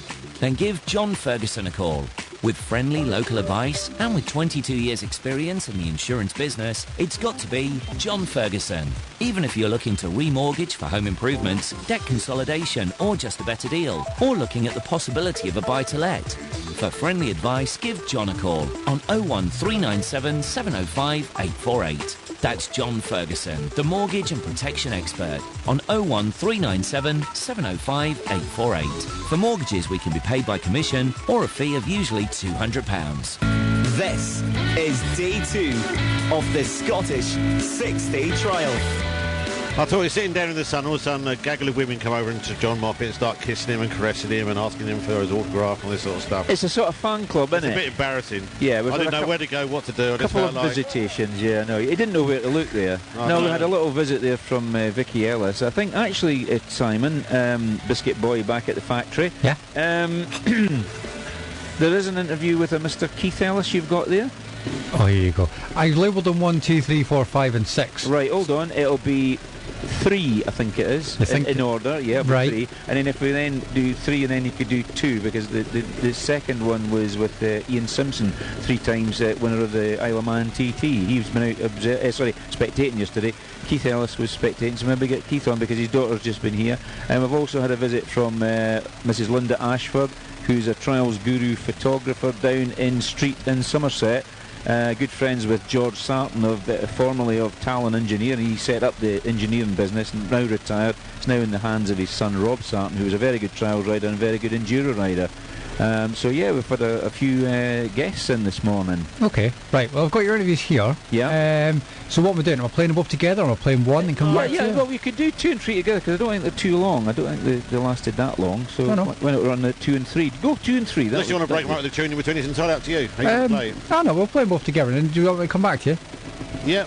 Okay. Yeah, okay. What time are we looking at? Yeah, it's about 20. Yeah. We've got a clear run to 10 o'clock, by the way. So okay, that's fine. We can do that. This is Nevis Radio. We're broadcasting live from Park Fermi, sponsored by Charles Magazine and Michelin Tyres. Yep. And also thanks to the people giving us the Alistair Young contractors, yes, for the welfare unit and Lock Harbour Housing, yeah. Indeed. Thank you to them as well and everybody else which is helping us out this week. How big or small, we don't care, we appreciate it. And the Crofter Bar for the catering for they're very nice, Radio. very nice. Thank you very much Happy indeed, and maybe another cup of tea in a minute, that'd be good. That would be good, yeah, I could arrange that. I think we can get that one sorted out. But you need a biscuit to go with that, don't you? Oh, not a buttery biscuit base. I know a song about that. Ooh. So do I. Anyway, right, so we got Out and About with John. Thank you. Now we have with us Mr. Keith Ellis. Keith, you've been coming up to Scottish for many, many years, and I think you've had a daughter who's ridden in this trial. Have you ridden yourself? No, I've never ridden it myself, but my daughter's ridden it twice, and she's up here viewing this week with her little boy. Yeah. But at the moment they've gone to Wildlife Park. All right, a Wildlife Park, more exciting. Coming back here, yeah. They've got to keep hubby happy, who's not really into bikes. Oh, right, I see. So how many years would you say you've been coming up watching this? I've been coming about 20 years now. Yeah. Wouldn't miss it? No, absolutely not. No, especially when Vicky pushes me on to come. You know, if I was to come on my own, I probably wouldn't. But no, she's still keen as ever. So yeah, wouldn't miss it. Oh, absolutely. It's the atmosphere. It's meeting everybody. It's absolutely fantastic. Yeah. And which part of the country do you come from? I come from between York and Scarborough, a place called Malton, in East York Centre. Yeah. Which club are you a member of? Eberacombe, and, which is the old Roman name for York. Right, yeah, exactly. And any of your riders riding this week? Oh yes, yeah, many of them. Second generation riders now riding. So I'm helping them a little bit as well, you know. So what better than a May bank holiday than being in the sun at Lagnaha? Oh, absolutely fantastic, yeah. Okay, yeah, well, really enjoying it. Well, we'll let you crack on and have a look at the sections, and thanks very much for speaking to Nevis Radio. Okay, see you later. Bye. Now we have with us here Ian Simpson, well-known road racer, 3 times winner of the TT. Ian, you're up spectating today on Monday the 1st of May. How's things been with you? Good. I love trials bikes, love watching and competing. I'm not good enough to do anything like this, but I still love having a wee play in my trials bike, so it's good to watch how it should be done. Out on a road bike much? I've got an old BMW GS 1200 that I've came up to watch on. Me and my girlfriend Maria came up just to watch. We're camping last night and had a nice run in the bike this morning, so what more do you want? Exactly, and here you are at Lagnaha watching the action in the Scottish 6 Days 2017. Do you ever fancy doing the Scottish 6 Days? I'd like to get a bit of practice in. Maybe I don't think I will. I know I wouldn't be good enough, and I'm getting a bit old to try and get better. But I can never know. My good friend of mine, Richard Neves, does it now and again, and me and him are out on the trials bikes most weeks. So I learn a bit for him and get a few tips for him, and but he's got too old for it as well now, I suppose. What bike do you ride in trials bike? What do you ride? I've got him in Tessa. The nice bikes, aren't they? Aye, they're just so reliable. I like a good run over the hills, and they're just so reliable, and done an unbelievable amount of miles in it. If you added it up, probably done thousands and thousands of miles on it. So I love them in Tessas just for the reliability side of it, really. And what was your fastest lap of the Isle of Man? Oh God, I can't remember. I was in 23 something, but that was a long time ago. It was about 20 years ago when the bikes are a bit slower. The tyres are the main thing that's come on. That's improved probably the tyres more than the bikes actually. But that makes it, you can go a lot quicker now with better bikes and tyres, and they've straightened the road out a fair bit in the Isle of Man as well. So, and it's a lot smoother. And there's a couple of guys here today, Brian Morrison, endurance rider, and of course Ian Duffus. You anchored 3 times in the TT, won that? Aye, we were in Morocco last week in enduro bikes. 3 of us and Ian McPherson and some other mates went to Morocco to ride enduro bikes for a week, so really enjoyed that. And WR250s we had, and we went down the Atlas Mountains and round about Morocco, and it was great fun that. Brilliant. So anyway, thanks very much, Ian Duffus. Ian Simpson, should say. Cheers, good, thank you. There you go. Out and about with Mr. John Moffat. Yeah, and Ian Simpson, of course, his father, Bill Simpson, was a very famous Scottish road racer, and Ian was an international road racer of note. 3 times winner of the Isle of Man TT. I was actually in a gaggle of road racers yesterday. Brian Morrison, Ian Duffus, Donny McLeod, one of Britain's finest 250 racers, and Ian Simpson, of course. And Ian still does a bit of racing. They go across to South Africa from every year and compete in events over there, and people give them bikes to ride. If you're ever at the National Motorcycle Museum, you'll see the Duckham's Norton of Ian Simpson, and of course the Norton of the late great Steve Hislop. So I have a lot of respect for motorcycle road racers. They're very, very brave people. They know when they go out that sometimes they might not come back, and fortunately we've still got people like the Duffus, Morrison, McLeod, Simpson, and others as well that have been great Scottish riders, and it was really great to see them out spectating at Lagaha yesterday. Very good. To see the Army Brigade just about out. Yeah, they've got the Army team there, 189 Stuart Mack, 190, I don't know who all the guys are now, to tell you the truth, they've changed a little bit, 190 John Robb, and Sam Sanderson, 191, who's done it quite a few times.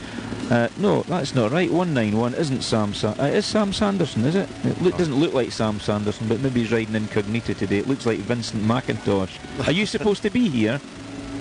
No, I didn't think you were. I'm allowed to mention you.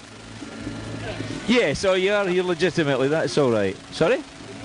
They know you're doing it, that's okay, you're not having a fly day off. Aye, right, okay, so that's Vince McIntosh, who's ridden the trial many times, lives locally here in Lochaber, and 192 Phil Whiffen, also connected with the Army MCA, so or have ridden under the Army banner in previous years. Right, excellent stuff. Yeah, no, and there's also Sandy Maxine overseeing the whole thing.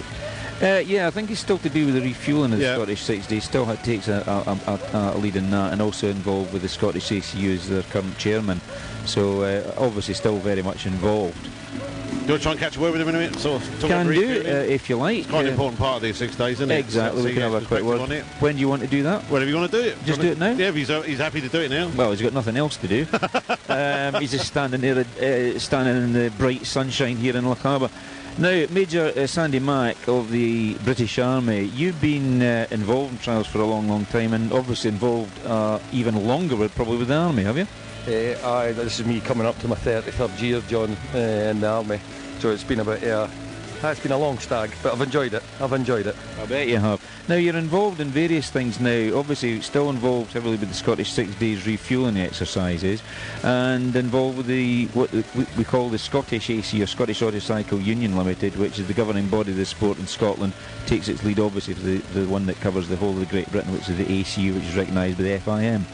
I have, John, for my sins, I don't know how it happened, but I've ended up being the chairman of the union, and no, I've enjoyed it. It's busy. It's a wee bit extra work, as you know yourself. You've been heavily involved, you and your family, for many years.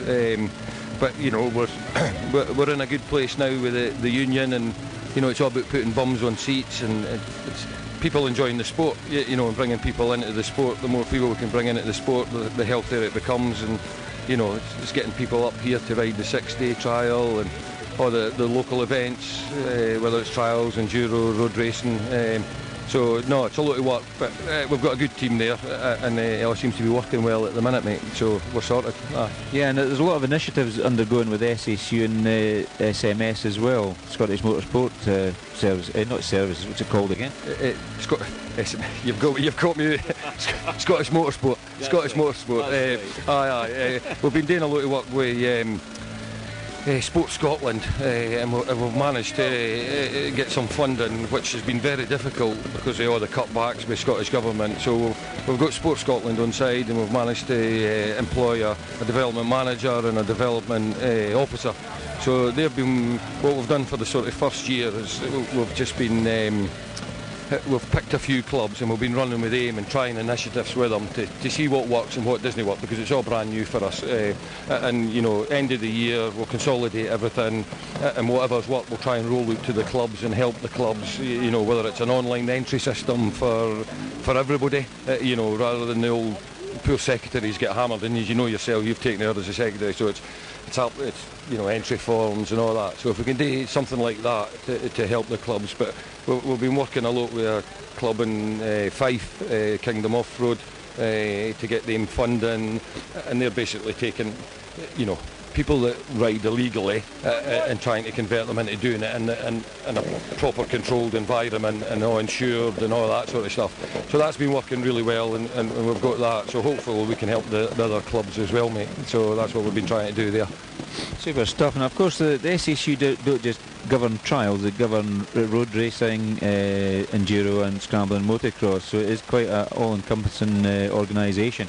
Absolutely. And we've also been working this year with Glasgow Tigers, with the Speedway there. They've got an initiative trying to create a motorsports piece of ground to try and so that people can go there. And actually, if we can manage to get off the ground, it's in the middle of Glasgow.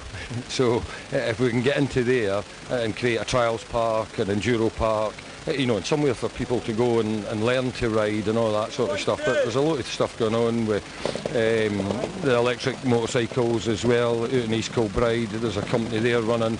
So we're just trying to bring everybody under the same umbrella, and for me, my priority, was always to not put the cost onto the riders, and to make sure they're safe and they're well insured, because in this day and age, if somebody's injured, life's hard, life's tough, and you need to make sure that the right cover insurance is in place for the riders. So that's all working well, and we've got Towergate Insurers as our insurance, and Dawn Luby, who's well known, as you know yourself, really well known, and she's really looked after the SACU for the last sort of 3 years, 4 years. So we're very happy. But for me, it's the right. My main priority is, I want to make sure the riders are safe, and I don't want to lose anybody on my watch. That's the main thing for me. Same as a soldier, it's my principles as a soldier. So same for the SACU, mate. So, but it's gone well. We're working well, so that I'm happy with that, and we're going well. Okay, Sandon, what about the Scottish 6 days? Obviously there's a massive refuelling exercise underway as we speak. All these guys out in the field deployed, administering fuel to the 2-stroke and 4-stroke machines. That's still ongoing with yourself? Yes, absolutely. We have that every year, and because of some of the land, we go into the Forestry Commission. The Forestry Commission will only let the military go on, because we have all the licences and the hazmat training and that sort of stuff. So no, it's a big exercise for us. The military's getting smaller, funding's getting smaller, budgets are getting smaller, but we're really on side. We've got Colonel Bob Case is here this week. He really backs us, and we have a 2-star general that sort of is overall in charge of BAMA, the British Army Motoring Association. So General Gaunt came up last year, you spoke to him last year, and he's very, very happy with what he's seen my battalion has been tasked, the commanding officer was asked politely to continue the refuelling. So he'll be up on Friday, Colonel Paul, to see the boys again, and obviously my son Stuart Ryden, he belongs to the battalion as well. He's a reservist, so he'll come up and see Stuart. He's been very happy with Stuart. But long may it continue. Long may it continue. And I would hate to see. I'll do everything to make sure this event runs. Absolutely. Okay. Well, thanks very much. That's Major Sandy Mack, MBA of the British Army. Thanks very much, Sandy. Thanks, John. Thank you. As I say, a massive refuelling exercise for the bikes. Obviously, the Army took it over many years ago. It used to be in private hands, and that stopped. And as he says, the Forestry Commission are very, very strict on who can go into the forests and how things can be done there. And obviously, you mentioned about hazmat training and fuel movements, etc. And the Army obviously have all the licences for that. But again, like most things, cutbacks are a part of life, unfortunately, since the credit crunch in 2008. And they've suffered as well. Yeah, I know. A few years ago, touch and go at one point, wasn't it? About 3-4 years ago, they said when they're doing it. At least they did get a reprieve then, which is fantastic. That's right. Well, it was actually end of 2002. Part of the British Army said they couldn't do it anymore, and Sandy was heavily involved in negotiations for getting that back on side. Which he was successful in doing and has been successful in keeping it going ever since. Obviously, a lot of the negotiations go on year by year to keep this going, so that the riders know that when they're out on the course that they can get refuel, because the actual capacity of the machines is very, very small. You're not talking about a 40-gallon drum in the front of the bike. There's about 4 or 5 litres available at very most on a trials bike. Probably more 3 to 4 litres to be fair. Some have auxiliary approved fuel tanks strapped to the front, which are then linked into the main fuel tank. That's all you're allowed to use, and they've got to be out there, and I think there's about 7 or 8 stops per day for fueling, and they do the 2-stroke and the 4-stroke. We spoke to Trooper Jack Metcalf, a Tweed Valley Club member, earlier on, or yesterday, that was replayed there, and it's all good stuff. Good. So many people, lots of cogs in the big mechanism of this Certainly show. is. It is a show at the end of the day. It's a sport, and for the spectators and people who are watching it, it is a bit of a show. You're getting entertained as well, but that isn't the main thing. It's the fact that it is a sport, and British Army have been involved. They've got their own sports associations, etc., and long may it continue. Absolutely. And hopefully we'll be continuing many, many times to come in the future. Yeah, absolutely. And we really are indebted to Nevis Radio over the years for covering the Scottish 6 Days Trial, the only real big media to cover this event throughout the whole week. I mean, I know there's been some things in the paper as well. I was reading an article about Ross Noble, who's riding this week, who's a comedian. I don't know too much about Ross because I don't watch a lot of TV, but he's well known. And he was featured in one of the local papers the other day, yesterday in fact. He was interviewed at the hospitality tent. We were in there at the time, and it's good to see. And he's got a wee film crew following him round, and I think he's got some cameras on his bike. You're not allowed to put cameras on your body or your helmet now. I saw that. What, yeah. Was that health and safety reasons? Basically safety reasons for the rider. Yeah. Thinking back on the Grand Prix star Ferrari driver Michael Schumacher, it was obvious there that something went wrong when he was injured skiing, and I think it was a helmet cam that maybe had contributory factors with that. So ever since that and a couple of other incidents, the FIM outlawed it for helmet cameras, and that's come down through the ACU to the SSU to the Scottish 6 Days Committee, and they've said, right, no cameras on the body, no cameras on the helmet. If you want to mount a camera on your bike, fair enough, that's good, that's okay. And some people have these automatic cameras on the machines. Not a lot of them, but I think Ross has got a few. Last year there's lots of helmet cameras. There's hardly any cameras around. There's none at all. So they're not actually allowed through the regulations of the event, and really that's for the rider's safety. Because helmet manufacturers are very, very specific of what you can and can't do with their products. Even certain stickers can degrade the... Yeah, that's right. I mean, I was told years ago certain polycarbonate helmets didn't like being painted, for example, although nowadays there's helmet shells of different compounds now, and really when you look at the shell of the helmet, you think, well, how does that do its job? Well, of course it's the internals as well is very important. That absorbs the shock, and that's to help minimise any damage in the event of a fall. And my attitude to helmets are, as I've always said, if you've got a two-bob if you've got a two-bob head, buy a two-bob helmet. Yeah. But the thing is that once you've had an accident, be it on the road or on a trials, whatever, and your head's hit the ground or whatever, or part of the machine, and your helmet's in any way compromised, throw it away. Yeah. Don't keep it as a memento, but don't ever wear it again. Slide that one, put it on the shelf. Get a new helmet straight away, and because once the helmet has been compromised, it's useless. It won't protect you a second time.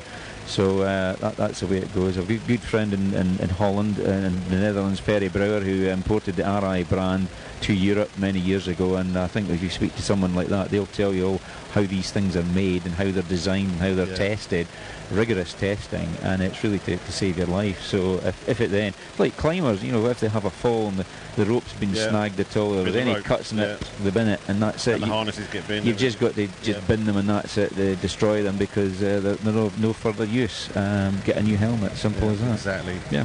And licensing-wise, you just need a normal bike licence to ride one of these, don't you? Yeah, on the road you need your driver's licence as required by the Road Traffic Acts. Well, a lot of motorsports you have to have a racing licence. Well, yeah, there's that on top of it. Yeah, what we carry now is registration cards. The ACU started that some years ago, and the SSU have now followed suit. It's not very expensive. I think it's about 12 quid in Scotland. So you get a registration card, so you're registered with the governing body. That then allows you to ride up to national level. The Scottish 6 Days Trial many years ago was classed as an international event through the FIM, and used to have to get an international licence, which is a yearly licence, even when you lived in this country.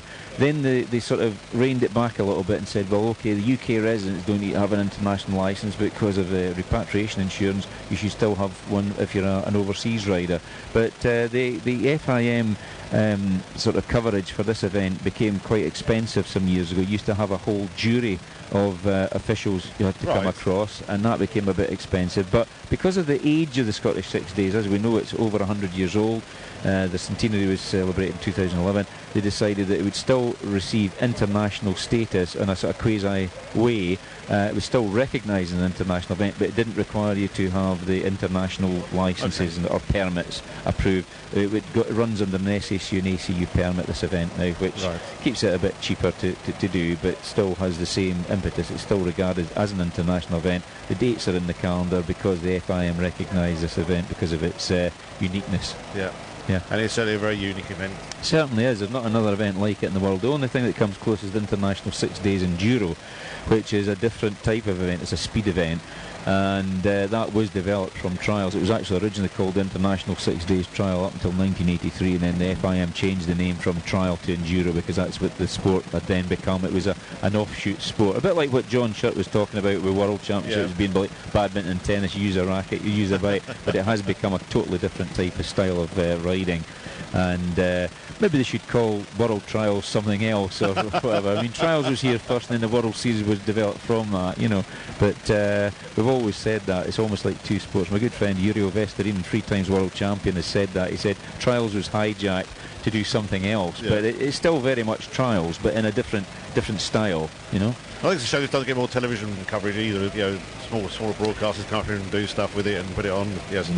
I mean, it's funny because we've had a few film crews come up here over the years, and I think the BBC actually covered it back in the 80s. I remember they were filming up in Ben Nevis, but they were very demanding. They almost were telling the then Clerk of the Coast, Willie Dallin, to change the sections for them.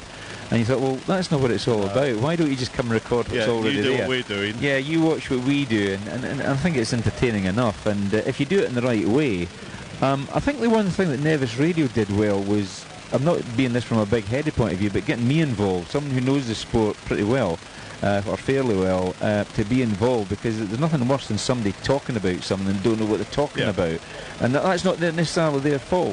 They just don't have the knowledge. And I think sometimes, whilst maybe I'm not the greatest presenter, the connection with the riders. That's right. You've got the whole connection with the whole package. That's right. And I mean, having been a rider for many years, I do understand what's going on. So yeah, it does digress into it. Well, we're here for another hour. We're here till 11 o'clock. It is Nevis Radio broadcasting live, and it's fast approaching news time. Thanks to our sponsors Michelin and Trials Magazine for letting us come down here, and keeping you entertained and informed is what we like to do.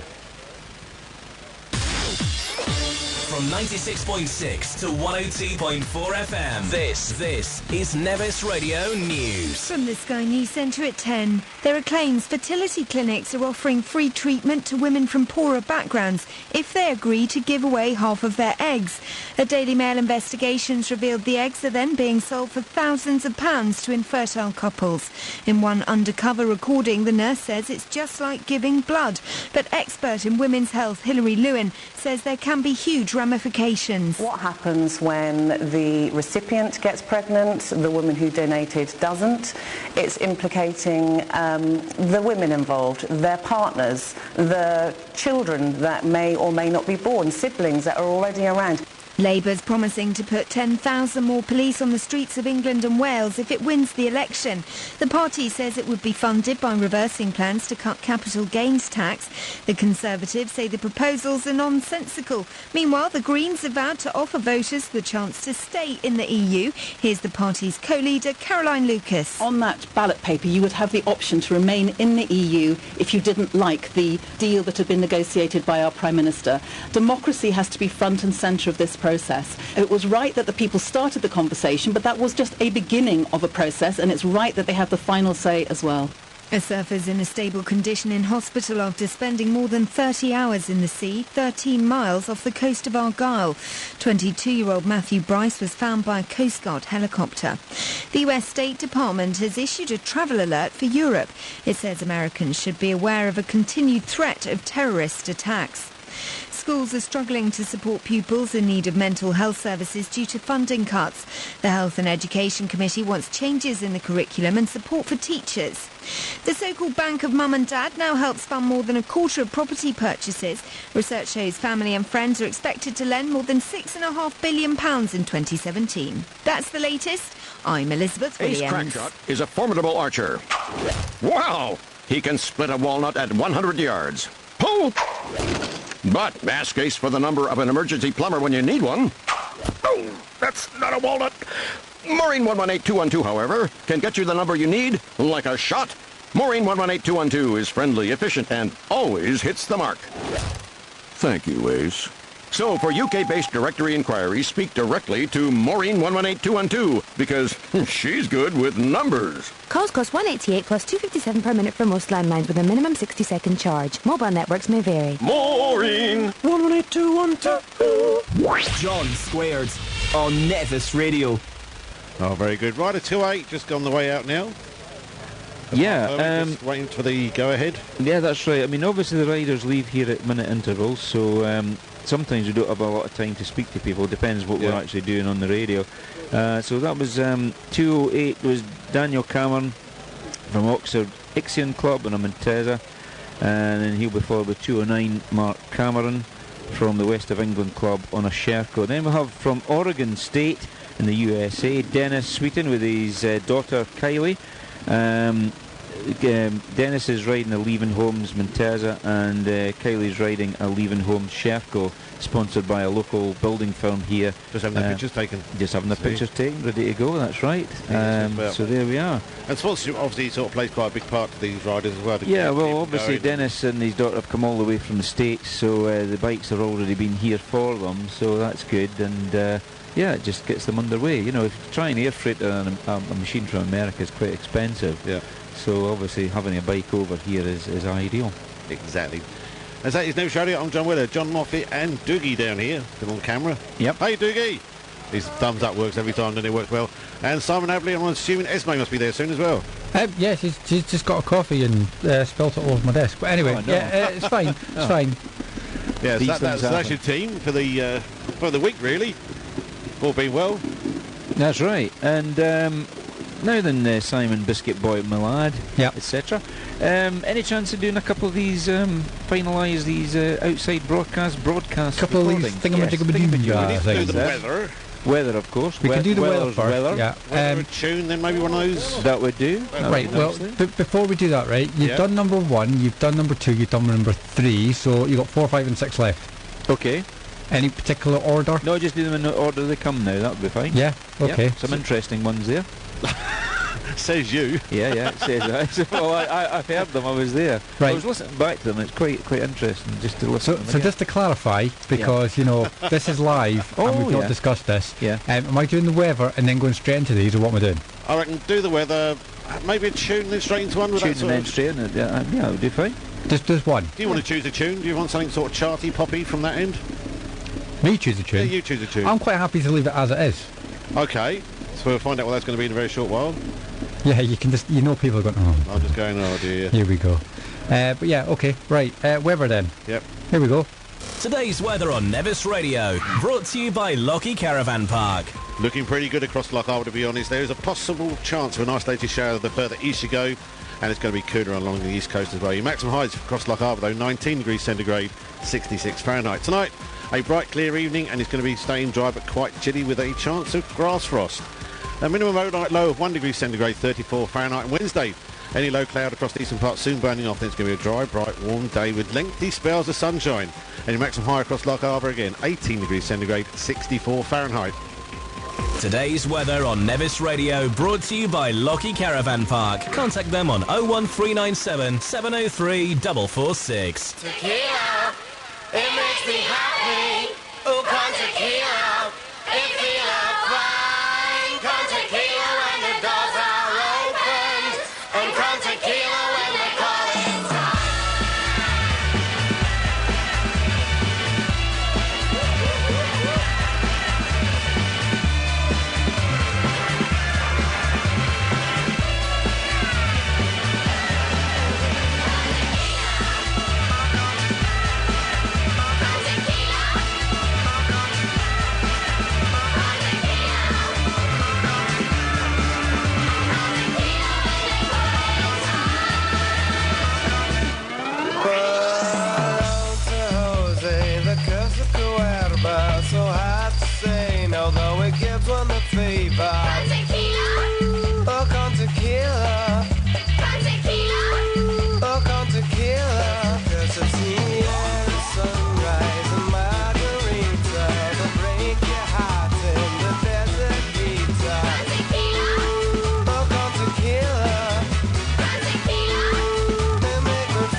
Now, we have with us at Lagnaha, 1969 winner, Bill Wilkinson. Bill, how many times have you been to the Scottish 6 Days? Well, I'm not 100 yet, so it can't be so. It can't be so many, John. Yeah. Just let me think. First year 1959? That's the first time I rode. But I came up lots of times before that. Yeah, so you're talking 60 years probably. More than 60. More than 60, More than 60, yeah, you're right. It's nearly 60 since I won it, isn't it? Yeah, it is. And you won in 69, you beat Sammy Miller. Would you ever stop coming? No. No way. And when I stop coming, I shall be planted at the top of pipeline, so it won't matter. I shall stand at the top and pee over before. So it's a nice day today, it's very nice weather, it's a cracking day for trialling, isn't Absolutely magic, Johnny. Couldn't beat it. Went up this morning to the bottom of the ski lift. It was fantastic. Yeah. The water wasn't 6 foot deep like last year. No, it wasn't last year. No, it's been absolutely fantastic. Yeah. We've just been in to have coffee and cakes with the girls in the shop there. Yeah. Absolutely fantastic. It is. Yeah. So you up for the week then? Yeah. Yeah. Yeah. Back down home on Saturday? No, back Sunday. Sunday, Yeah. good. And then back up again. Yeah. Is it the 8th of June? Something like that, yeah. 9th and 10th of June. 10th and 11th of June for our trial, yeah. I believe your brother's coming up as well, Mick Wilkinson. Is it? So yeah, I believe he's got That's a shame. He'll spoil it, won't he? Yeah, now you won in 69 on a Greaves. You were very, very faithful to the Greaves brand. Yes. Well, they were faithful to me for 15 years, and they were fantastic. Your first Scottish was in a Greaves with L plates. Yes, it was. I bought it brand new 2 weeks before, and it never needed anything all week.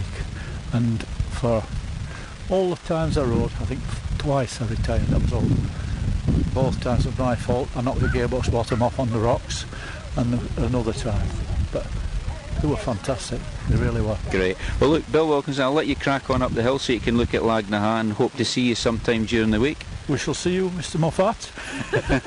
Thank you very much. Bill Wilkinson, 1969 winner of the Scottish 6 Day Trial. The Scottish 6 Day Trial live on Nevis Radio.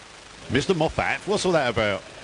What's going on? He's not here. Are you still there, Si? Yeah, I've also got Esme in the studio. Good morning. Morning, Esme. How are you? I'm alright, how are you? Not bad at all, not bad at all. Enjoying the sunshine down. Oh, it looks lovely. I'm so jealous. We're stuck in studio Crazy. here. Pop down here one morning. I might do. It was apparently the busiest day Dura ever's had the trials yesterday. Wow. My dad was there parking the cars, and everyone said it was the busiest they've ever seen. So that's good, because I think it's the good weather, isn't it? Bringing people out and making them stay. So Does make a difference. Does make a big difference. definitely. No parking, no pulling cars out of mud like last year No, exactly. by Lagnaha. So there you go. So John's going to get the teas. Right. So he'll be chatting to many people as he works his way up and down. Okay, I did send a message to Doogie. Does he want to have a check on the cables, because it looks like Predator's doing the streaming at the moment? Right, it certainly does. Yes, you're right. Right. I don't know what's going on. I don't know. Don't this one. And hang on, 1 sec. Well, I'll tell you what, while you're doing that and John's getting a cup of tea... Try that. There you go. Okay, of course, we're 30 seconds behind, so Yeah, we're back on here. Yeah, okay. Yeah, that's fine. What's left to be done today at the moment? What, here? Yeah. I think we've got one more thing to play for John. Has he got 2 interviews to play? What was that? That was number 4. Yeah, he's got 2 more left. I think he needs to do an update on the rig. It's about 10:15 now. Well, what are you thinking? Well, I've got a couple of adverts we can do. Yep. We've got... hang on, I'm just working this out. We've got about 2 advert breaks I can do. 2 big advert breaks. So we can do something with that. I can let you know that rider 223 is just about getting ready to go out. That's Ross Murray. He's a Scottish motorbike rider. Highland Leisure Sport B2 riding. So I've got that information here. Mr. Moffat's looking at me in horrors. I've got the stats. Of course he has, yeah. Ross Murray from up about Invergordon direction on a Highland Leisure Sport Beta. Yeah, a member of the Inverness District Motorcycle Club. That's a club that I'm now the General Secretary and Company Secretary of, would you believe? Big club? Yeah, 165 members we've got, so it's not a bad sized club. We've still got more people joining as well this year. Now, number 224 is a committee member, Gordon Murray, who's 59 years of age. He doesn't look it. He doesn't look it, does he? No. A fit looking lad. Who said 69? No, don't say things like that. It's cruel. Quick word with Gordon. How many Scottish is this under your belt, Gordy? Yes, be 14. Yeah. That's going well. And next year? Yes, hopefully because it's nice to sort of do 60 years. Yeah. Good. Yeah, I'm really enjoying it this year. It's good. And the beat is not letting you down so far? No, it ran lovely yesterday. Yeah. Sections were good yesterday. Lines were really tight. If you're offline, it cost you, but if you stayed online, they were good. Yeah, so it's excellent. Brilliant. And I see you've still got the Trials Gurus SSDT 2017 sticker on the front mudguard there. It's lasted well. Yeah, it must be a lucky charm for me. I'll bet. So we've also got 225, Davy Hollins from Granton-on-Spey, also a member of the Inverness and District Club.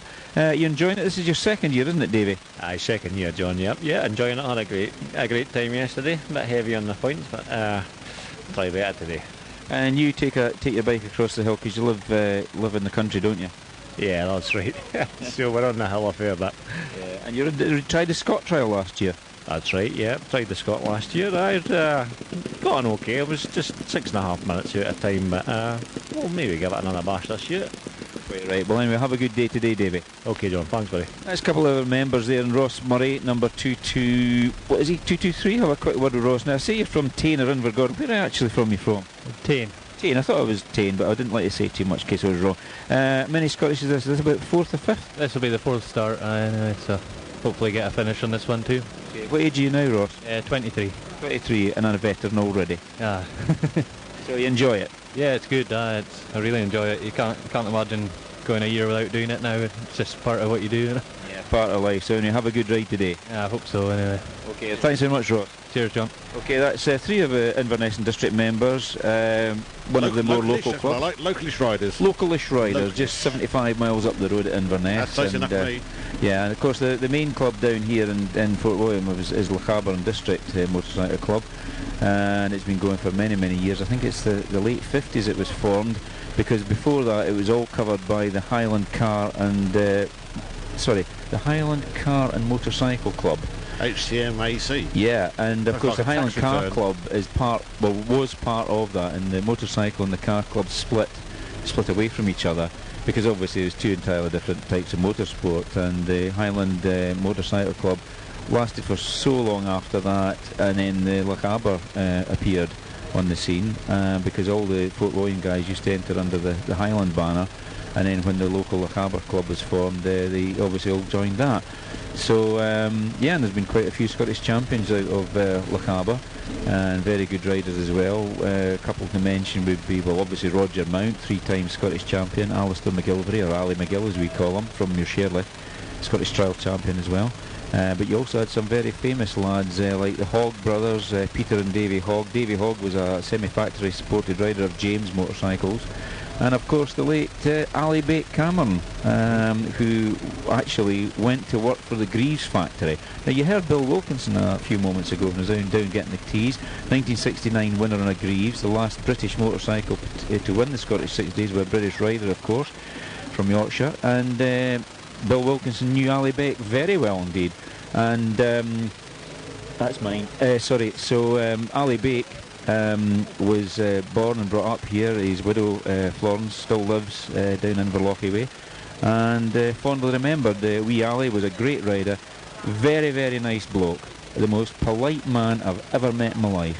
He never called my father by his first name in all the years he knew him. It was always Mr. Moffat, and I couldn't understand it. I said, Dad, Ali Bake has known you for years. Yep, that's just the way Ali is. He won't call me anything other than Mr. Moffat.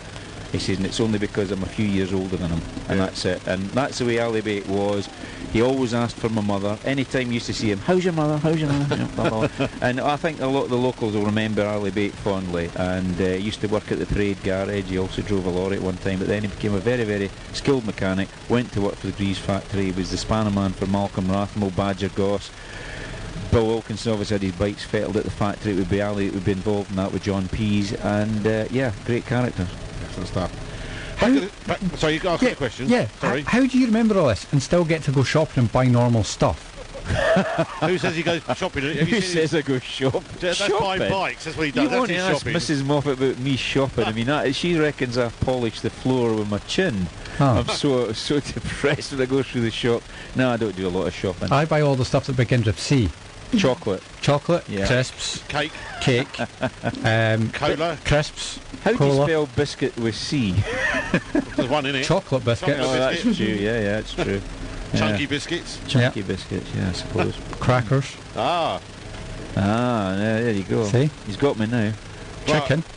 Anyway. Have we got interview number 5? You will in a minute. Esme wants to know something about John as well. All right. We all want to know something about John. Esme's father isn't called Terry, is he? No, he's not. He's called Jesse. Jesse, yeah, because I met Terry yesterday. He used to be a director in Nevis Radio. He was parking cars. That's a different Terry. Yes, that's Terry Goodwin. Different yeah, Terry. that's right. My dad was down, At Lagnahar. Yeah, because we're from Dura, yeah. Oh, right, I see, right. Well, I actually went in the car park, breezed my way in with a press pass, and said, I'll pay you in a minute, because I wanted to go and pay. So when I met Terry, I said, right, there's the £3. I said I couldn't get my hand in my pocket and drive the van at the same time. So, yeah, I did pay, actually. Sorry, you were going to ask a question. So why don't you do the trials, is my question. I do. I don't do the Scottish 6 day. Why is that? Because I feel I'm past it now. I'm not fit enough. My mate Gordon Murray, who's on the committee with me on the Inverness and District, he's exactly the same age as me, but he's kept going, so he's what they regarded as bike fit for the Scottish 6 days. Okay. There is a difference. I mean, you can be fit, but you've got to be bike fit. I only ride club trials now. I don't really do nationals, but I have actually ridden this year down in near Halifax on a place called Castle Car Estate. It was the captain's trial. It was an AMCA event, and I took a BSA C15 down for that, rode in that. I'm actually entered for the Blue Bar trial at Leyburn at the end of the month. I'm riding a Bultaco Sherpa there. But I do have a more modern bike, the 260 Monteza 4RT. So I'm able to ride. I still do a bit of riding, but not as much. I'm more involved with the organisation side of things now. But yeah, I still ride a bit, but not as much as I would like to, or as much as I probably should. But 6 days for me, nah, bridge too far. I'll leave that to the young lads. I have ridden the pre-65 23 times, and I stopped riding that last year. I rode the C15, so I won't be riding that again. But certainly our own club trials and stuff, I'll probably have a go at that again. Oh, well, that's fair enough. Yeah. Good for you. I'm not totally retired. Without the guru, we wouldn't be here, really. Yeah, we do need you. I don't think me and Simon could talk this lingo. Yeah, exactly. So there we have it. And I've got your interview number 5 lined up. Oh, good. Excellent. But before I do that, see, you've got bike 231 behind you. Yeah. The rider before that. 230, yeah. Yeah. Is he a dentist? 230? Yeah. Paul Anstey. Yeah. He might be. He's from Mottervale. I was speaking to Paul yesterday. I don't see him though. He shaved his beard off. Ah. Why was that? Rider 230. 230. That's Oh, horrendous. very You good. fell for it though. Well, I fell right in head first, didn't I? I'll tell you what, play his interview, play a tune, ad break, come back to us. Yeah, okay. Thanks. Oh, any tune in particular? Yes. Yeah. Yes. That's handy. I'll look for that, shall I? Bon Jovi, Jack and Diane. I'll probably become John Cougar Mellencamp. Sorry. Oh, right. There's a bit of difference between Bon Jovi. John Cougar Mellencamp, Jack and Diane. Oh, hang on then. Right. John Cougar. Yeah, okay. Yeah, another bit of drums. That's what I like in this bit. I can sort it out. Anyway, right. Interview number 5 from John's walkabout yesterday. Now here we are at the finish of the first day. We have rider number 44, Gary McLennan, known as Gary's Car Valeting in downtown Fort William. Gary, how was your run today? It was very good, John, very good. Drop many marks? Yes, I would say, me and Paul, we should be taking up the darts, you know, we're in at the 120, 100s, you know, we'd be bloody good darts players. But you're now enjoying a well-earned pint, and obviously you're walking home. Enjoyable day, good weather. Brilliant, absolutely brilliant. They say that it's going to stay like this all week. What's your own prediction? I think that it'll stay like this all week, and it'll be scorching hot, and it'll be the hottest 6 days ever. Yeah, well, there's a prediction. So hopefully we'll maybe catch you later on in the week when you're in the Park Ferme. So thanks very much, Gary McLennan. Thank you very much, John. Spring is finally here, and at Glen Nevis Restaurant and Bar, our truly international kitchen team have finished preparing our fresh look all-day menu for the year ahead, with a world of new flavours and exciting new dishes for you to enjoy. Hand Handcrafted burgers, wok noodles, local seafood, vegan and vegetarian dishes feature alongside the more traditional Scottish and classic pub-style offerings. We're now open 7 days a week for lunch and dinner, with breakfast starting late April. So pop up the Glen and experience a warm welcome in the bar with a vast array of local ales, fine whiskies and spirits. To book a table, phone 01397 705 459 or visit our website www.glennevisrestaurant.co.uk. We still have some vacancies for waiting staff, bar staff, snack van supervisors and dishwashers, so give us a call or check out our website if you're interested in joining the Glen Nevis team. If you want your voice to be... As I was saying, if you want your voice to be... If you want your voice to... The Scottish Council elections are happening on your doorstep. If you want your voice to be heard, register by the 17th of April. If you're not registered, you can't vote. Visit gov.uk/register to vote or call 0800 3280 280. Your vote matters. Don't lose it. The award-winning Ben Nevis Distillery is a great place to meet up with friends and family. The warm, homely feel in our coffee shop will allow you to relax while enjoying our great home cooking, including homemade soups, sandwiches and home baking, all made with local produce. You can also visit our shop with award-winning whiskies, Scottish books and gifts. The Ben Nevis Distillery, Lochie Bridge, Fort William. Give us a call on 01397 700 200. When was your last eye test?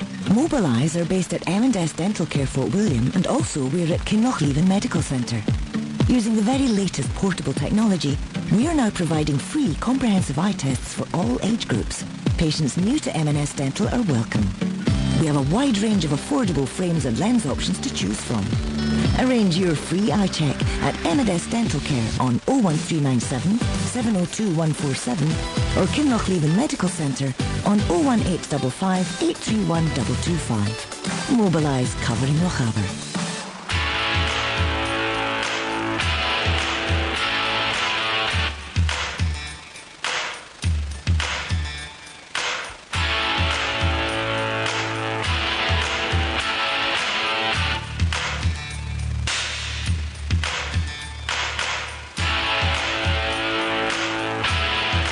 The Scottish 6-day trial on Nevis Radio is sponsored by Michelin and Trial Magazine. Little ditty about Jack and Diane, two American kids growing up in the heartland. Jackie gonna be a football star, Diane's debutante backseat of Jackie's car.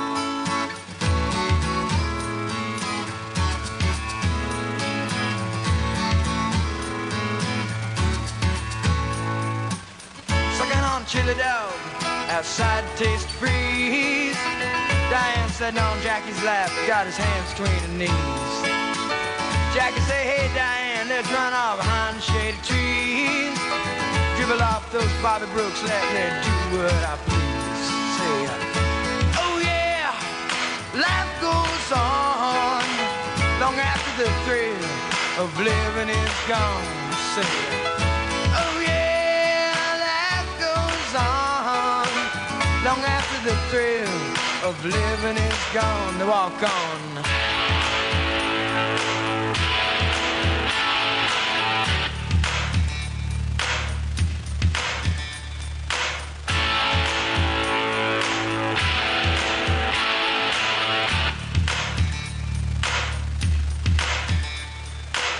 Jackie sits back, collects his thoughts for the moment, scratches his head and does his best James Dean. Well, then there, Diane, gotta run off to the city. Diane says, baby, you ain't missing nothing. Jackie say, oh yeah, life goes on long after the thrill of living is gone. Oh yeah, I say life goes on long after the thrill of living is gone.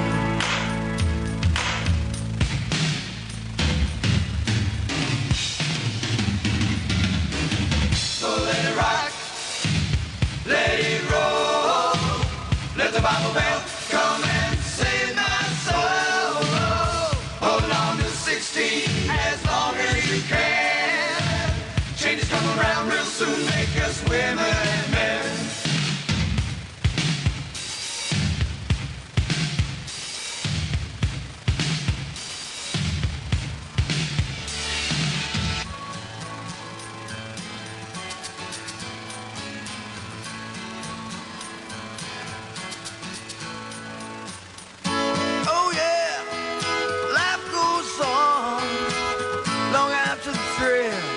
living is gone.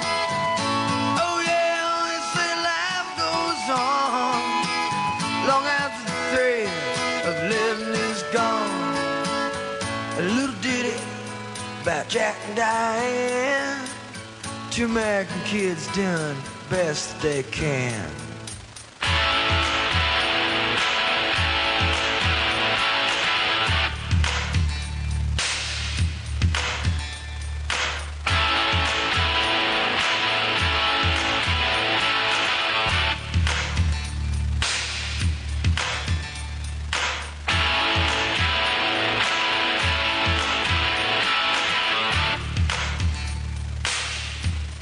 This is day 2 of the Scottish 6-day trial. Okay, wasn't expecting you back then. Surprise. Yeah, no, I thought you were going to play another interview, you see. Well, you see, I'd lined one up, but I thought I better have a listen to it, because it only says 27 seconds. Okay. And it was actually John's notes to me. So... Fair enough, that's fine. There you go, then. Yeah. I thought you said there was more than what I thought was in there, but there you go. Well, I'm turning down a little bit. So we had the music bounding up there. It's quite good. Jack and Diana getting out there, are they? Oh, they certainly were. So we're rocking in the car park, as they say. So when you were playing that last one, I missed it because I was actually speaking to an old friend from Austria, Peter Boos, who's come across with his wife. And it just shows you what a family affair it is. I mean, we go back to 1970. He first came across with Walter Loof to ride the Scottish 6 Days with Bultaco.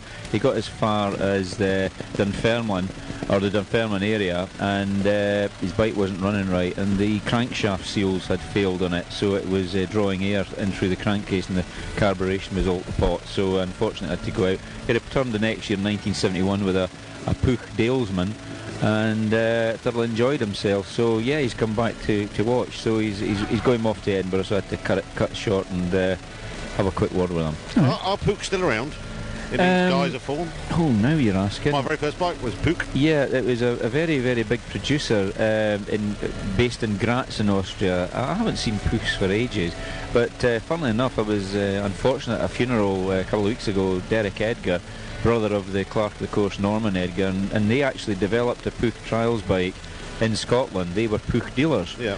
And Derek and Norman rode Puchs in the Scottish 6 Days, but also Derek rode an international 6 days trial in a Puch in 1968, and I think that year Norman rode an AJS. But they actually developed a Puch trials bike from scratch. The Edgar brothers in Edinburgh were very, very adept at doing that. They had DMWs, and Derek learnt his craft from his uncles and developed that bike himself. I have a question. Oh, yeah. Off the back of that sort of... Nothing to do with dentists, is it? No. Serious question, this one. You mentioned there about obviously some riders and entrants being from Austria in previous years, and bikes also from Austria. Quite a mountainous country, also very good at skiing. Yeah. Did you ever do trials on snow? Well, Peter Boos, who I was just speaking to, he used to do a thing called Winter Cup, and basically that was in the snow time. I mean, that was in the winter, but it was tended to be very muddy trials as opposed to snowy type of trials. But yeah, trials take part throughout the year, and you do get some trials at the beginning of the year that actually are, snowbound and things like that. But I know that, funnily enough, you mentioned that Franz Klammer, who was a very well-known skier, he had a trials bike, believe it or not. Okay. In fact, a lot of the skiers from the Austrian sort of area used to play at trials as well. I mean, I remember pictures of who was the big famous one now? There was a big skier, I can't remember his name now, but there's a good picture that I saw not that long ago. Eddie Edwards? Nah, this was he was a foreign competitor. He was a world champion at it. But I remember Euro Vesterinen, there was a picture of him with a whole lot of other sportsmen. Niki Lauda was one of them. And of course, he was Grand Prix champion from Austria, a very well-known driver. Had a chat with him. Yeah, very interesting bloke, very serious man. Had his own airlines, Lauda Air, at one time, which I think became part of another bigger organisation. But yeah, it's incredible the people that have had trials bikes that have enjoyed a bit of trialling, maybe not competitively, but riding with friends and things like that. So yeah, okay, interesting stuff. That's quite a good question for you. I thought so. I was going to say, do they do jumps as well? Put a ski on the front. I've seen that done. That's just asking for trouble, surely. Isn't it? Yeah. So we got one more interview to play or not? No, we're done. So the last one had probably been Gary McLennan then? I imagine it was. I think it was, probably. To be honest, I was watching the levels rather than listening to the audio. Well, there, yeah, you got your work to do. Yeah, Gary actually, I caught him in the hub at the end of the trial, and I said, I've got this little gizmo here, and he was chatting away, quite polite. And after I switched it off, he then realised it was for real. He thought I was kidding. Just as but no, it went well. That was fine. So you want me to do some more of these then, do you? Feel free. Good. That's about the right sort of number. I said 4 or 5 a day. Yeah, I think that would be the right number, and I think it just generates a little bit of different interest. It was actually the idea of Jeff Horn before that he suggested, is there a way of going out with something that you could record spectators and riders when you're out in the field? And that was it. Well, as Audi say, Vorsprung Technic. That's the one. What is it? Progression through technology or something like that? Something like that. Don't expect me to know. I don't know German. We've been asked to pose. You're looking at the camera in about 20 seconds' time. Yeah. See? He probably hasn't. Do you want to do an update of the route for today? Yeah, please? an update of the route would be good with people moving around in Loch Harbour today. The first group of sections is our Gower, which is just across the Corn Ferry. The first rider arrived there at 10 to 8 this morning, so there's 5 sections there. Gerard, beyond there, another 3 miles down the road, 3 sections there. Carnock, another two sections. First rider was there at 10 to 9. Then over to Bellsgrove. Now obviously David Dignan phoned in to say that there was catering there, and also there's a spectator section available now, which there never used to be, so that's a change. Three sections there. Loch Shields out of it, obviously from a spectator point of view, and then they have this Yukon, I think it is. I'm not quite sure. Maybe I should have got a Gaelic speaker to come on here. Corrigan and Loch, that doesn't seem to be spectator friendly. Glen Malley, and then over to Loch Arkaig, where there's 2 sections there, you'll be able to see that, and Trotter's Burn, which is just at Muirsherlich, which is just beyond Banavie. So if you're holiday making today, probably the one to go to if you're in the Fort William area is Trotter's Burn in the afternoon. First rider gets there at 20 past 1. So that should be quite interesting. Trotter's Burn it's been in the trial for a lot of years. In fact, I remember Trotter's Burn was called Muirsherlich back in '77, which is 40 years ago. But they didn't at that time use the big it's a waterfall at the end, which is the most spectacular part of it. You actually turned out before that back then. They didn't use it, but over the years, obviously, as bike technologies crept on, they started putting the big waterfall, and that's where everybody wants to see the trial. But it's not for the faint-hearted, that one. What, to get up to see it in the first place, or to actually? No, to actually ride it. No, it's all right. You can walk up to there's a wee road up past the croft where the trotters are. You can walk up the road there and then cut in. Obviously, you've got to park sensibly. There's places to park further on. You've got to park maybe a fair distance up the road or down the road from it. But there is parking, but be sensible because it is a narrow road. And obviously, being a Tuesday, there's still people working around about here. It's a normal working day for people.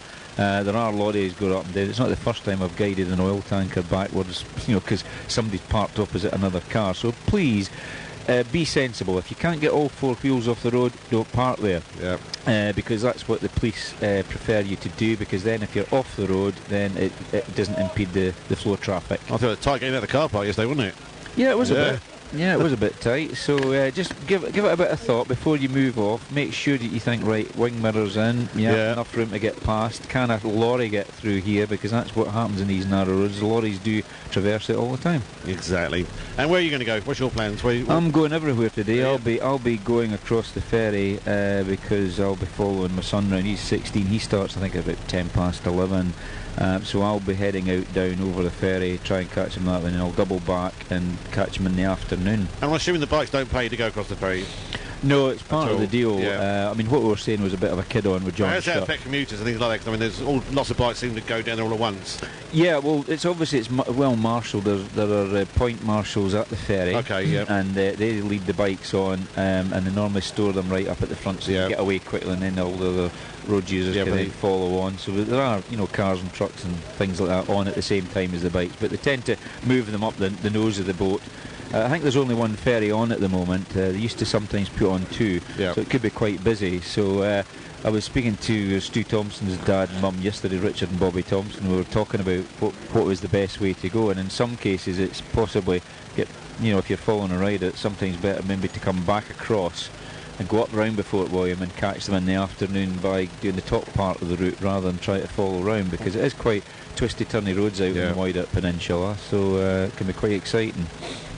Also, just to jump in with regards to being over the ferry, I've also been told the Ardgour Village Hall are doing teas and coffees should anyone want one. Oh, well, that's very nice of them. Thanks very much indeed for putting that on. It's really appreciated. So yeah, Ardgour Village Hall's the place to be then if you want to, rather than sort of take your packed lunch, just buy something when you're out there. Support your local shops. Support your local shops. Don't be so miserable. A lot of these places they're doing bits and pieces for charity and everything as well. These little collection boxes and some crafts and all keep an eye out stuff. for it. So support local business because they're supporting this trial in their own way. So that's good. Good old Highland hospitality. Hospitality. And talking about support, thank you very much indeed to Trial Magazine and Michelin for helping with the outside broadcast with Nevis Radio and of course Nevis Radio itself. Yes. Very good. There you are. Thank you very much. And Crofter's Bar for keeping us with teas and coffees and things like that. So if you are in the car park, the hub is open. Dale and his staff are looking after everybody, and that's it. Hand signals down the car park. Yeah, hand signals. On the last day, you're substituting the teas and coffees for Sam Booker or something? I'll tell you, we're tempted to get the old deck chairs out up here and get an umbrella up. And a bit of AstroTurf. I think it'd be lovely. So I think he's gone off now.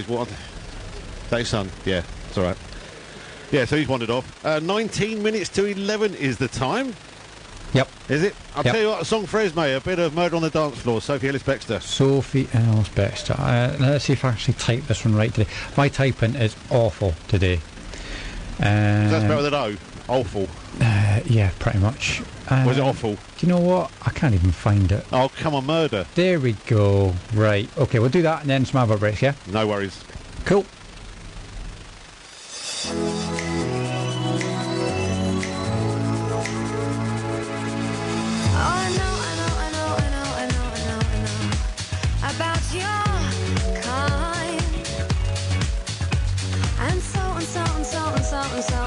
So I'll have to play.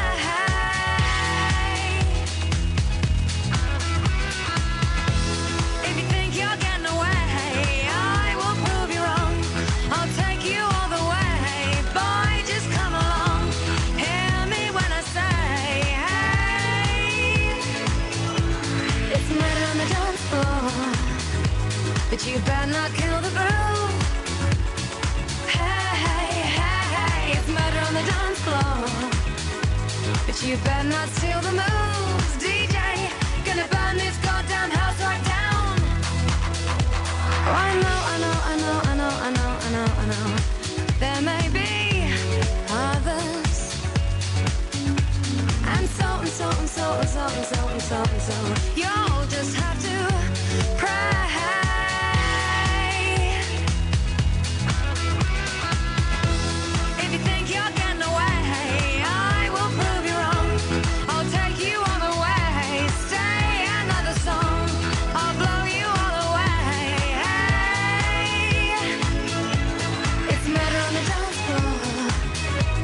You better not kill the groove. Hey, it's murder on the dance floor, but you better not steal the moves, DJ. Gonna turn this house around somehow. Murder on the dance floor, but you better not kill the groove. Hey, it's murder on the dance floor, but you better not steal the moves, DJ. Gonna burn this goddamn house right down.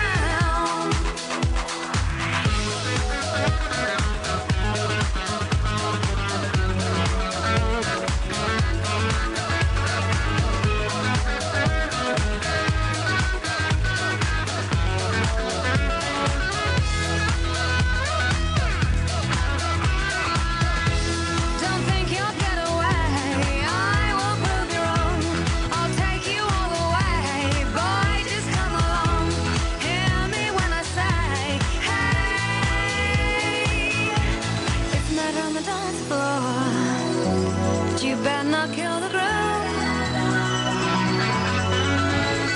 It's murder on the dance floor, but you better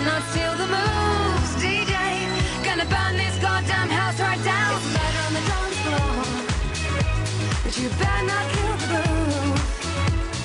Hey, hey, hey, it's murder on the dance floor, but you better not steal the moves. DJ, gonna burn this goddamn house right down. It's murder on the dance floor, but you better not kill the groove.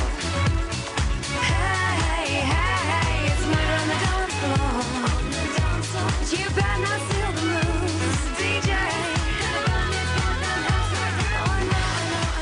The Highlands. Think hills, deer, birds of prey, untouched moorlands. Think Carrower Station.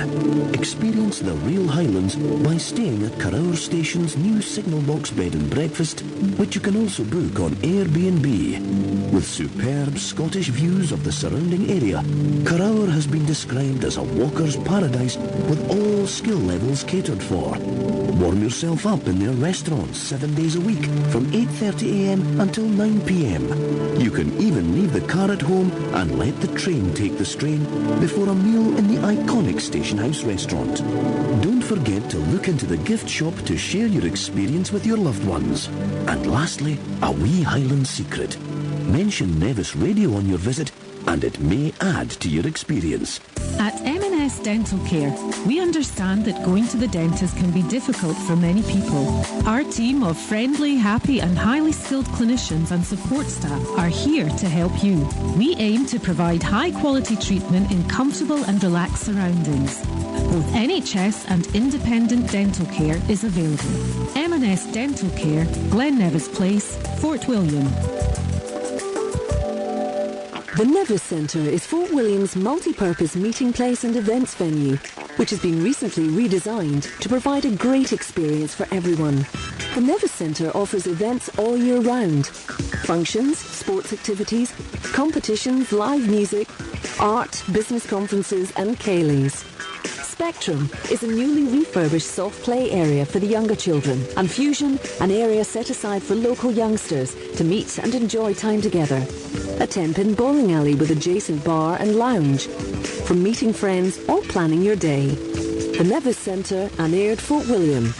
Contact us on 01397 700 707.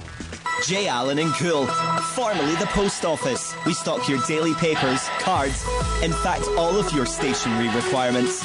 There's a selection of homeware and hardware available in store. Come in and browse our new section. J. Allen & Cool. This hour on Nevis Radio is sponsored by the Nevis Centre, your local events venue. This is day 2 of the Scottish 6-day trial. Down at Park Ferme, rider 256, Philip Alderson from the Richmond Road Club. He's just on his way on a gas. Phil Alderson, yeah, he's ridden trials for many years. He was a Hamilton Yamaha teamster back in the 90s. Very, very good rider. Finished very high up in the Scottish 6 days trial over the years, and unfortunately in 2002 he was the first man to ever be rescued by a helicopter from Bradeleg. Wow. When he broke his collarbone. But yeah, nice guy from the Richmond club, and very, very good rider in his day. Still able to do the business as well, but maybe not in the contention he used to be some years ago. Right, yeah. Nice bloke. Exactly. And he's also the brother-in-law of Richard Sunter. His sister married Richard Sunter, and of course they had three kids, Mark, John and Katie Sunter. Katie is now married to Dan Thorpe, so talking about family connections there you go.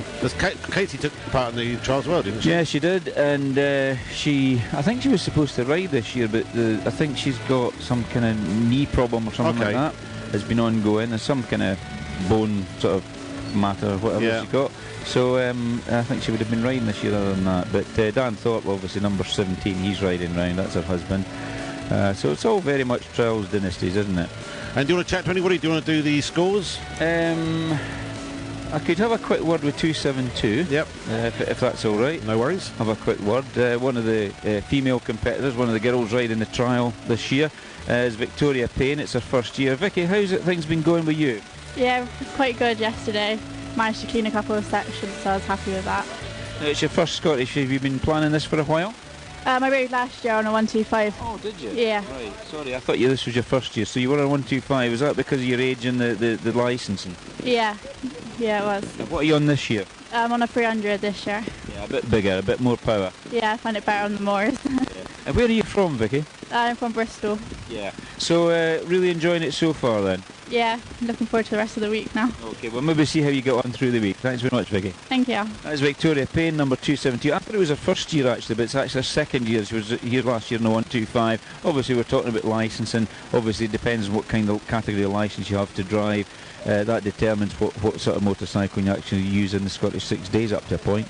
Do you know the stats on the oldest and the youngest riders this year? No, I don't. It's a difficult one. I'm just trying to think who would be. Well, obviously, what's his name? Gordon Murray. He's 59. Yeah. But there we got Ray Haslam's in the trial. He mustn't be far away because he's sort of round about my sort of age. He was a very good rider in his day. He rode a Comerford Bultaco at one stage, and then I think they went on to Beamish Suzuki's. His brother Adrian definitely rode for Suzuki through Beamish, and then his son Sam Haslam rides Gas now. So. Yeah, it's difficult to say who would be the oldest and the youngest. I could probably try and find out. It's difficult because obviously they don't give you that sort of detail, don't go that level of detail. Maybe the office might know that. The office would probably know, yeah. And they also know when it's folks' birthdays and things like that. Because we haven't really mentioned the office that much, but there's another team which works well into the nights doing all the scores, and they're up at the hotel there. Ben Nevis Hotel, that's right, yeah, they come under the charge of the secretary, of course, and Mika DeVos. They've all got their different jobs to do. But Clark, of course, is in charge of the trial, but of course in charge of the office side of things, that comes under the secretarial side of the event, and that's headed up by Mika. But yeah, a whole little army there of people doing the results and keeping things right. So it's good. Again, all volunteers. But it's one of that sort of styles which most people don't recognise it's there. Yeah, that's right. Yeah, big concern of the whole trials. Yeah, exactly. So there we go. So yeah, it's coming up for near 11 o'clock now. I think we're doing 10 minutes. I was going to say, we're going to do a quick round up of the scores then. Yeah, can do. Can I ask a question first? Sure can. You mentioned there about the bike capacity sizes, like the 150, 300s. Is it more important to have more power, or is it more important to have more torque on these things? Top riders, they have the most power they can get, because obviously they can use it. But from a club rider point of view, it's something that we've always discussed as being overbiked. It's a bit like horses. You can have too big a horse, too powerful a horse. Bikes are the same. A lot of the clubmen probably do just as well in a 200 as they would in a 250. The Beta, for example, that particular model, the one that is quite popular now is the 300 SS, which stands for Super Smooth. And that was a bike that was developed for the UK market through John Lampkin. Probably less compression than a full 300. And the club riders are getting on very well with that particular model. It just shows you a bigger bike, sometimes a bit more bottom end grunt. That maybe suits some riders. But torque is very important in trials. Low down power. You're not sitting at full revs all the time, because this isn't motocross. So basically, power as low down as possible, almost to stalling speed, that will pull from nothing, because you can come round a corner and then you're faced with a big climb. So you've got to be able to trickle along in bottom gear, and then maybe even be able to just nick it into second, just whoop, give it one and try to get up the hill. It depends on the terrain, depends on the section, and that's why obviously the riders walk the section first to see where all the obstacles are and what they have to do, and they try to memorise that, jump back on the bike and say, right, I need to take this section in bottom gear, or I need to take it in second gear, whatever's required.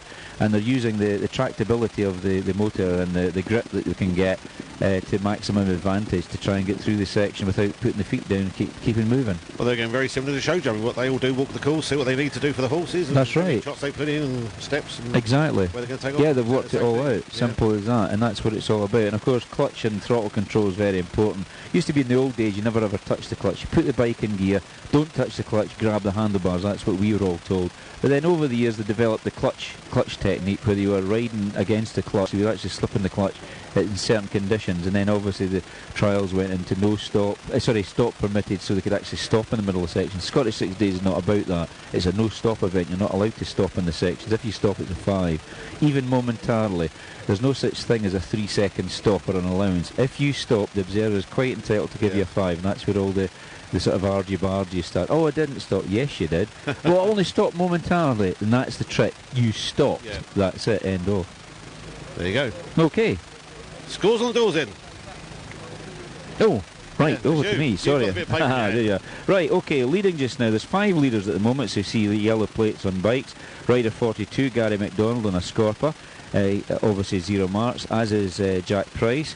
65 is on his bike. 140 Andy Chilton. Jack Shepherd 141 in the beta, and Dougie Lampkin on the vertigo, number 160. So these are the top players at the moment, followed by Guy Kendrew, rider 273 and 1 marks lost. Thomas Minter 41 on his bike, 1 mark. Jordi Pasquet also 1 mark lost, he's riding number 172. And Michael Brown, who's been second a couple of times, 9th position on the gas, also in 1. In 10th position, Chris Pearson, he's lost 2 marks. Now then, over to, what have we got near the end here? Yeah, female competitors. We're just speaking to Victoria Payne there. Leading the females this year, Emma Bristow, 3 times world champion, 9 marks lost. Sandra Gomez from Madrid, Spain, on the gas, 29 marks lost. Jess Bowen on the Scorpa, 53 marks lost. Chloe Richardson from Skibby, North Yorkshire, on the Beta, 70 marks lost. Kylie Sweeten on the Sherco, 98 marks lost. She's from Oregon in America. Victoria Payne from Bristol area on 100 marks lost. So these are the female riders. Scottish first-timers, Joe Dawson's leading the pack there on 16 marks lost, followed by Inverness and District member Jordan Hayes, rider 61, he's on 28 marks. Alan McMaster, local rider from Banavie, he's in 3rd position on 35. So obviously Gary McDonald is leading the Scots contingent, also leading the trial with Dougie Lampkin plus 3 others. So it's still all to play for. It's very early days yet, and whilst the trial is underway, it's not really at the serious point yet. Really, when we get to the Wednesday, that's when things start to change quite dramatically normally. So it'll be interesting to see how it goes this year with being good weather. It's going to be interesting. The weather's getting good all the way through the week, which is fantastic. I suppose it means the riders can sort of get ready and equip themselves for that. Yeah. What people have asked before about what difference it make with the weather. Well, obviously, when it's wet, everything's miserable. Everybody's soaking wet. You know, riders don't mind too much because they're fit. They're up for it. They get warmed when they're riding. But spectators feel a bit sort of tired and cold and wet and hungry and all the rest of it. Wet trial, yeah, not too much implementation on the arms. It's the moors are wet, they're a bit spongy. It takes away a wee bit of the shock. When it's dry, it actually can be quite a hard event, because if the moors are hard, you're getting the thumping on the front end all the time, get your arm pump, etc. It goes for the muscles of the arms. The front tyre takes a bit of a beating, the front tube takes a bit of a beating, and overall the bikes run a little bit hotter. So it's can go one way or another, but certainly from the spectator's point of view, this is absolutely glorious. It is very good, isn't it? And it's almost day 2 over for our outside broadcast, you know. Yeah, it is indeed. We're with you till 11 o'clock. The 11 through to 1, I believe, is going to be non-stop. No, actually, funny you should mention that. Oh, you've not changed it again? No, we haven't. However, at 12 o'clock we have a recording from the hustings I did last week. Very good, yep. For anyone living in the sort of Malig Ward 11 cool area. That will be going out between 12 and 1 today. Okay. Then Esme 1 till 2. Yep. Jean 1 till 2. 1 till 2 till 4. Jean 4 through to 6. Yeah. Well, on Tuesday today, so it's non-stop. Then it's John the Prof. Is that right? Correct. There you go. And what's the name of the show? Highland Flying tonight. That's the one. Highland Flying. How could you forget that? I think John the Prof comes from your area, doesn't he? The Inverness. He's up Nairn, I think. Then. Go on, Nairn. That's not far away from where they live right now. No, it's up there, away somewhere. Yeah. And say the way up to about 260 at the moment, just about 267 going out. Yeah, so, a whole gaggle of riders from... quite a big group there. Yeah, a good group there, just waiting to go. And then after that we'll be on to rider number 1, obviously Listen Bell, who led the trial away yesterday. He's more at the back of the pack today because 1 to 48 moved to the back of the pack, so today we started with rider number 49, just if anybody's wondering why first on the road was 49, that's why they do it. It's just so everybody has a good attempt at the sections. It's not too greasy for the same people all the time. No, I didn't see many bikes dropped out either. No, it's good. Is there any, you know? I prefer to see... Any retirals? No, I didn't see any. No, I didn't see any on the list, actually, to be fair. I don't see any, actually, on not my list, but... I'm not saying that's correct. Well, I'll tell you what, that is day 2 over for the Scottish Hotel Trial for Nevis Radio. We'll be back tomorrow, 7 o'clock bright and early. John Moffat, John Willett and Doug in the car park site at the studio. Bye-bye. Bye-bye.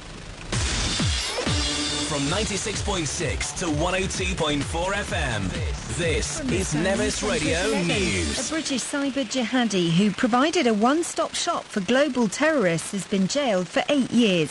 Samata Ullah, who's 34 and from Cardiff, hid his training guides for Islamic State plots on James Bond-style USB sticks disguised as cufflinks. Commander Dean Hayden says the content was used around the world. He provided instruction and guidance in relation to accessing weapons and weapons systems, and as a result we know terrorists around different parts of the world did actually access this library and found certainly his website extremely useful. It's claimed some fertility clinics are offering free treatment for women if they donate half of their eggs.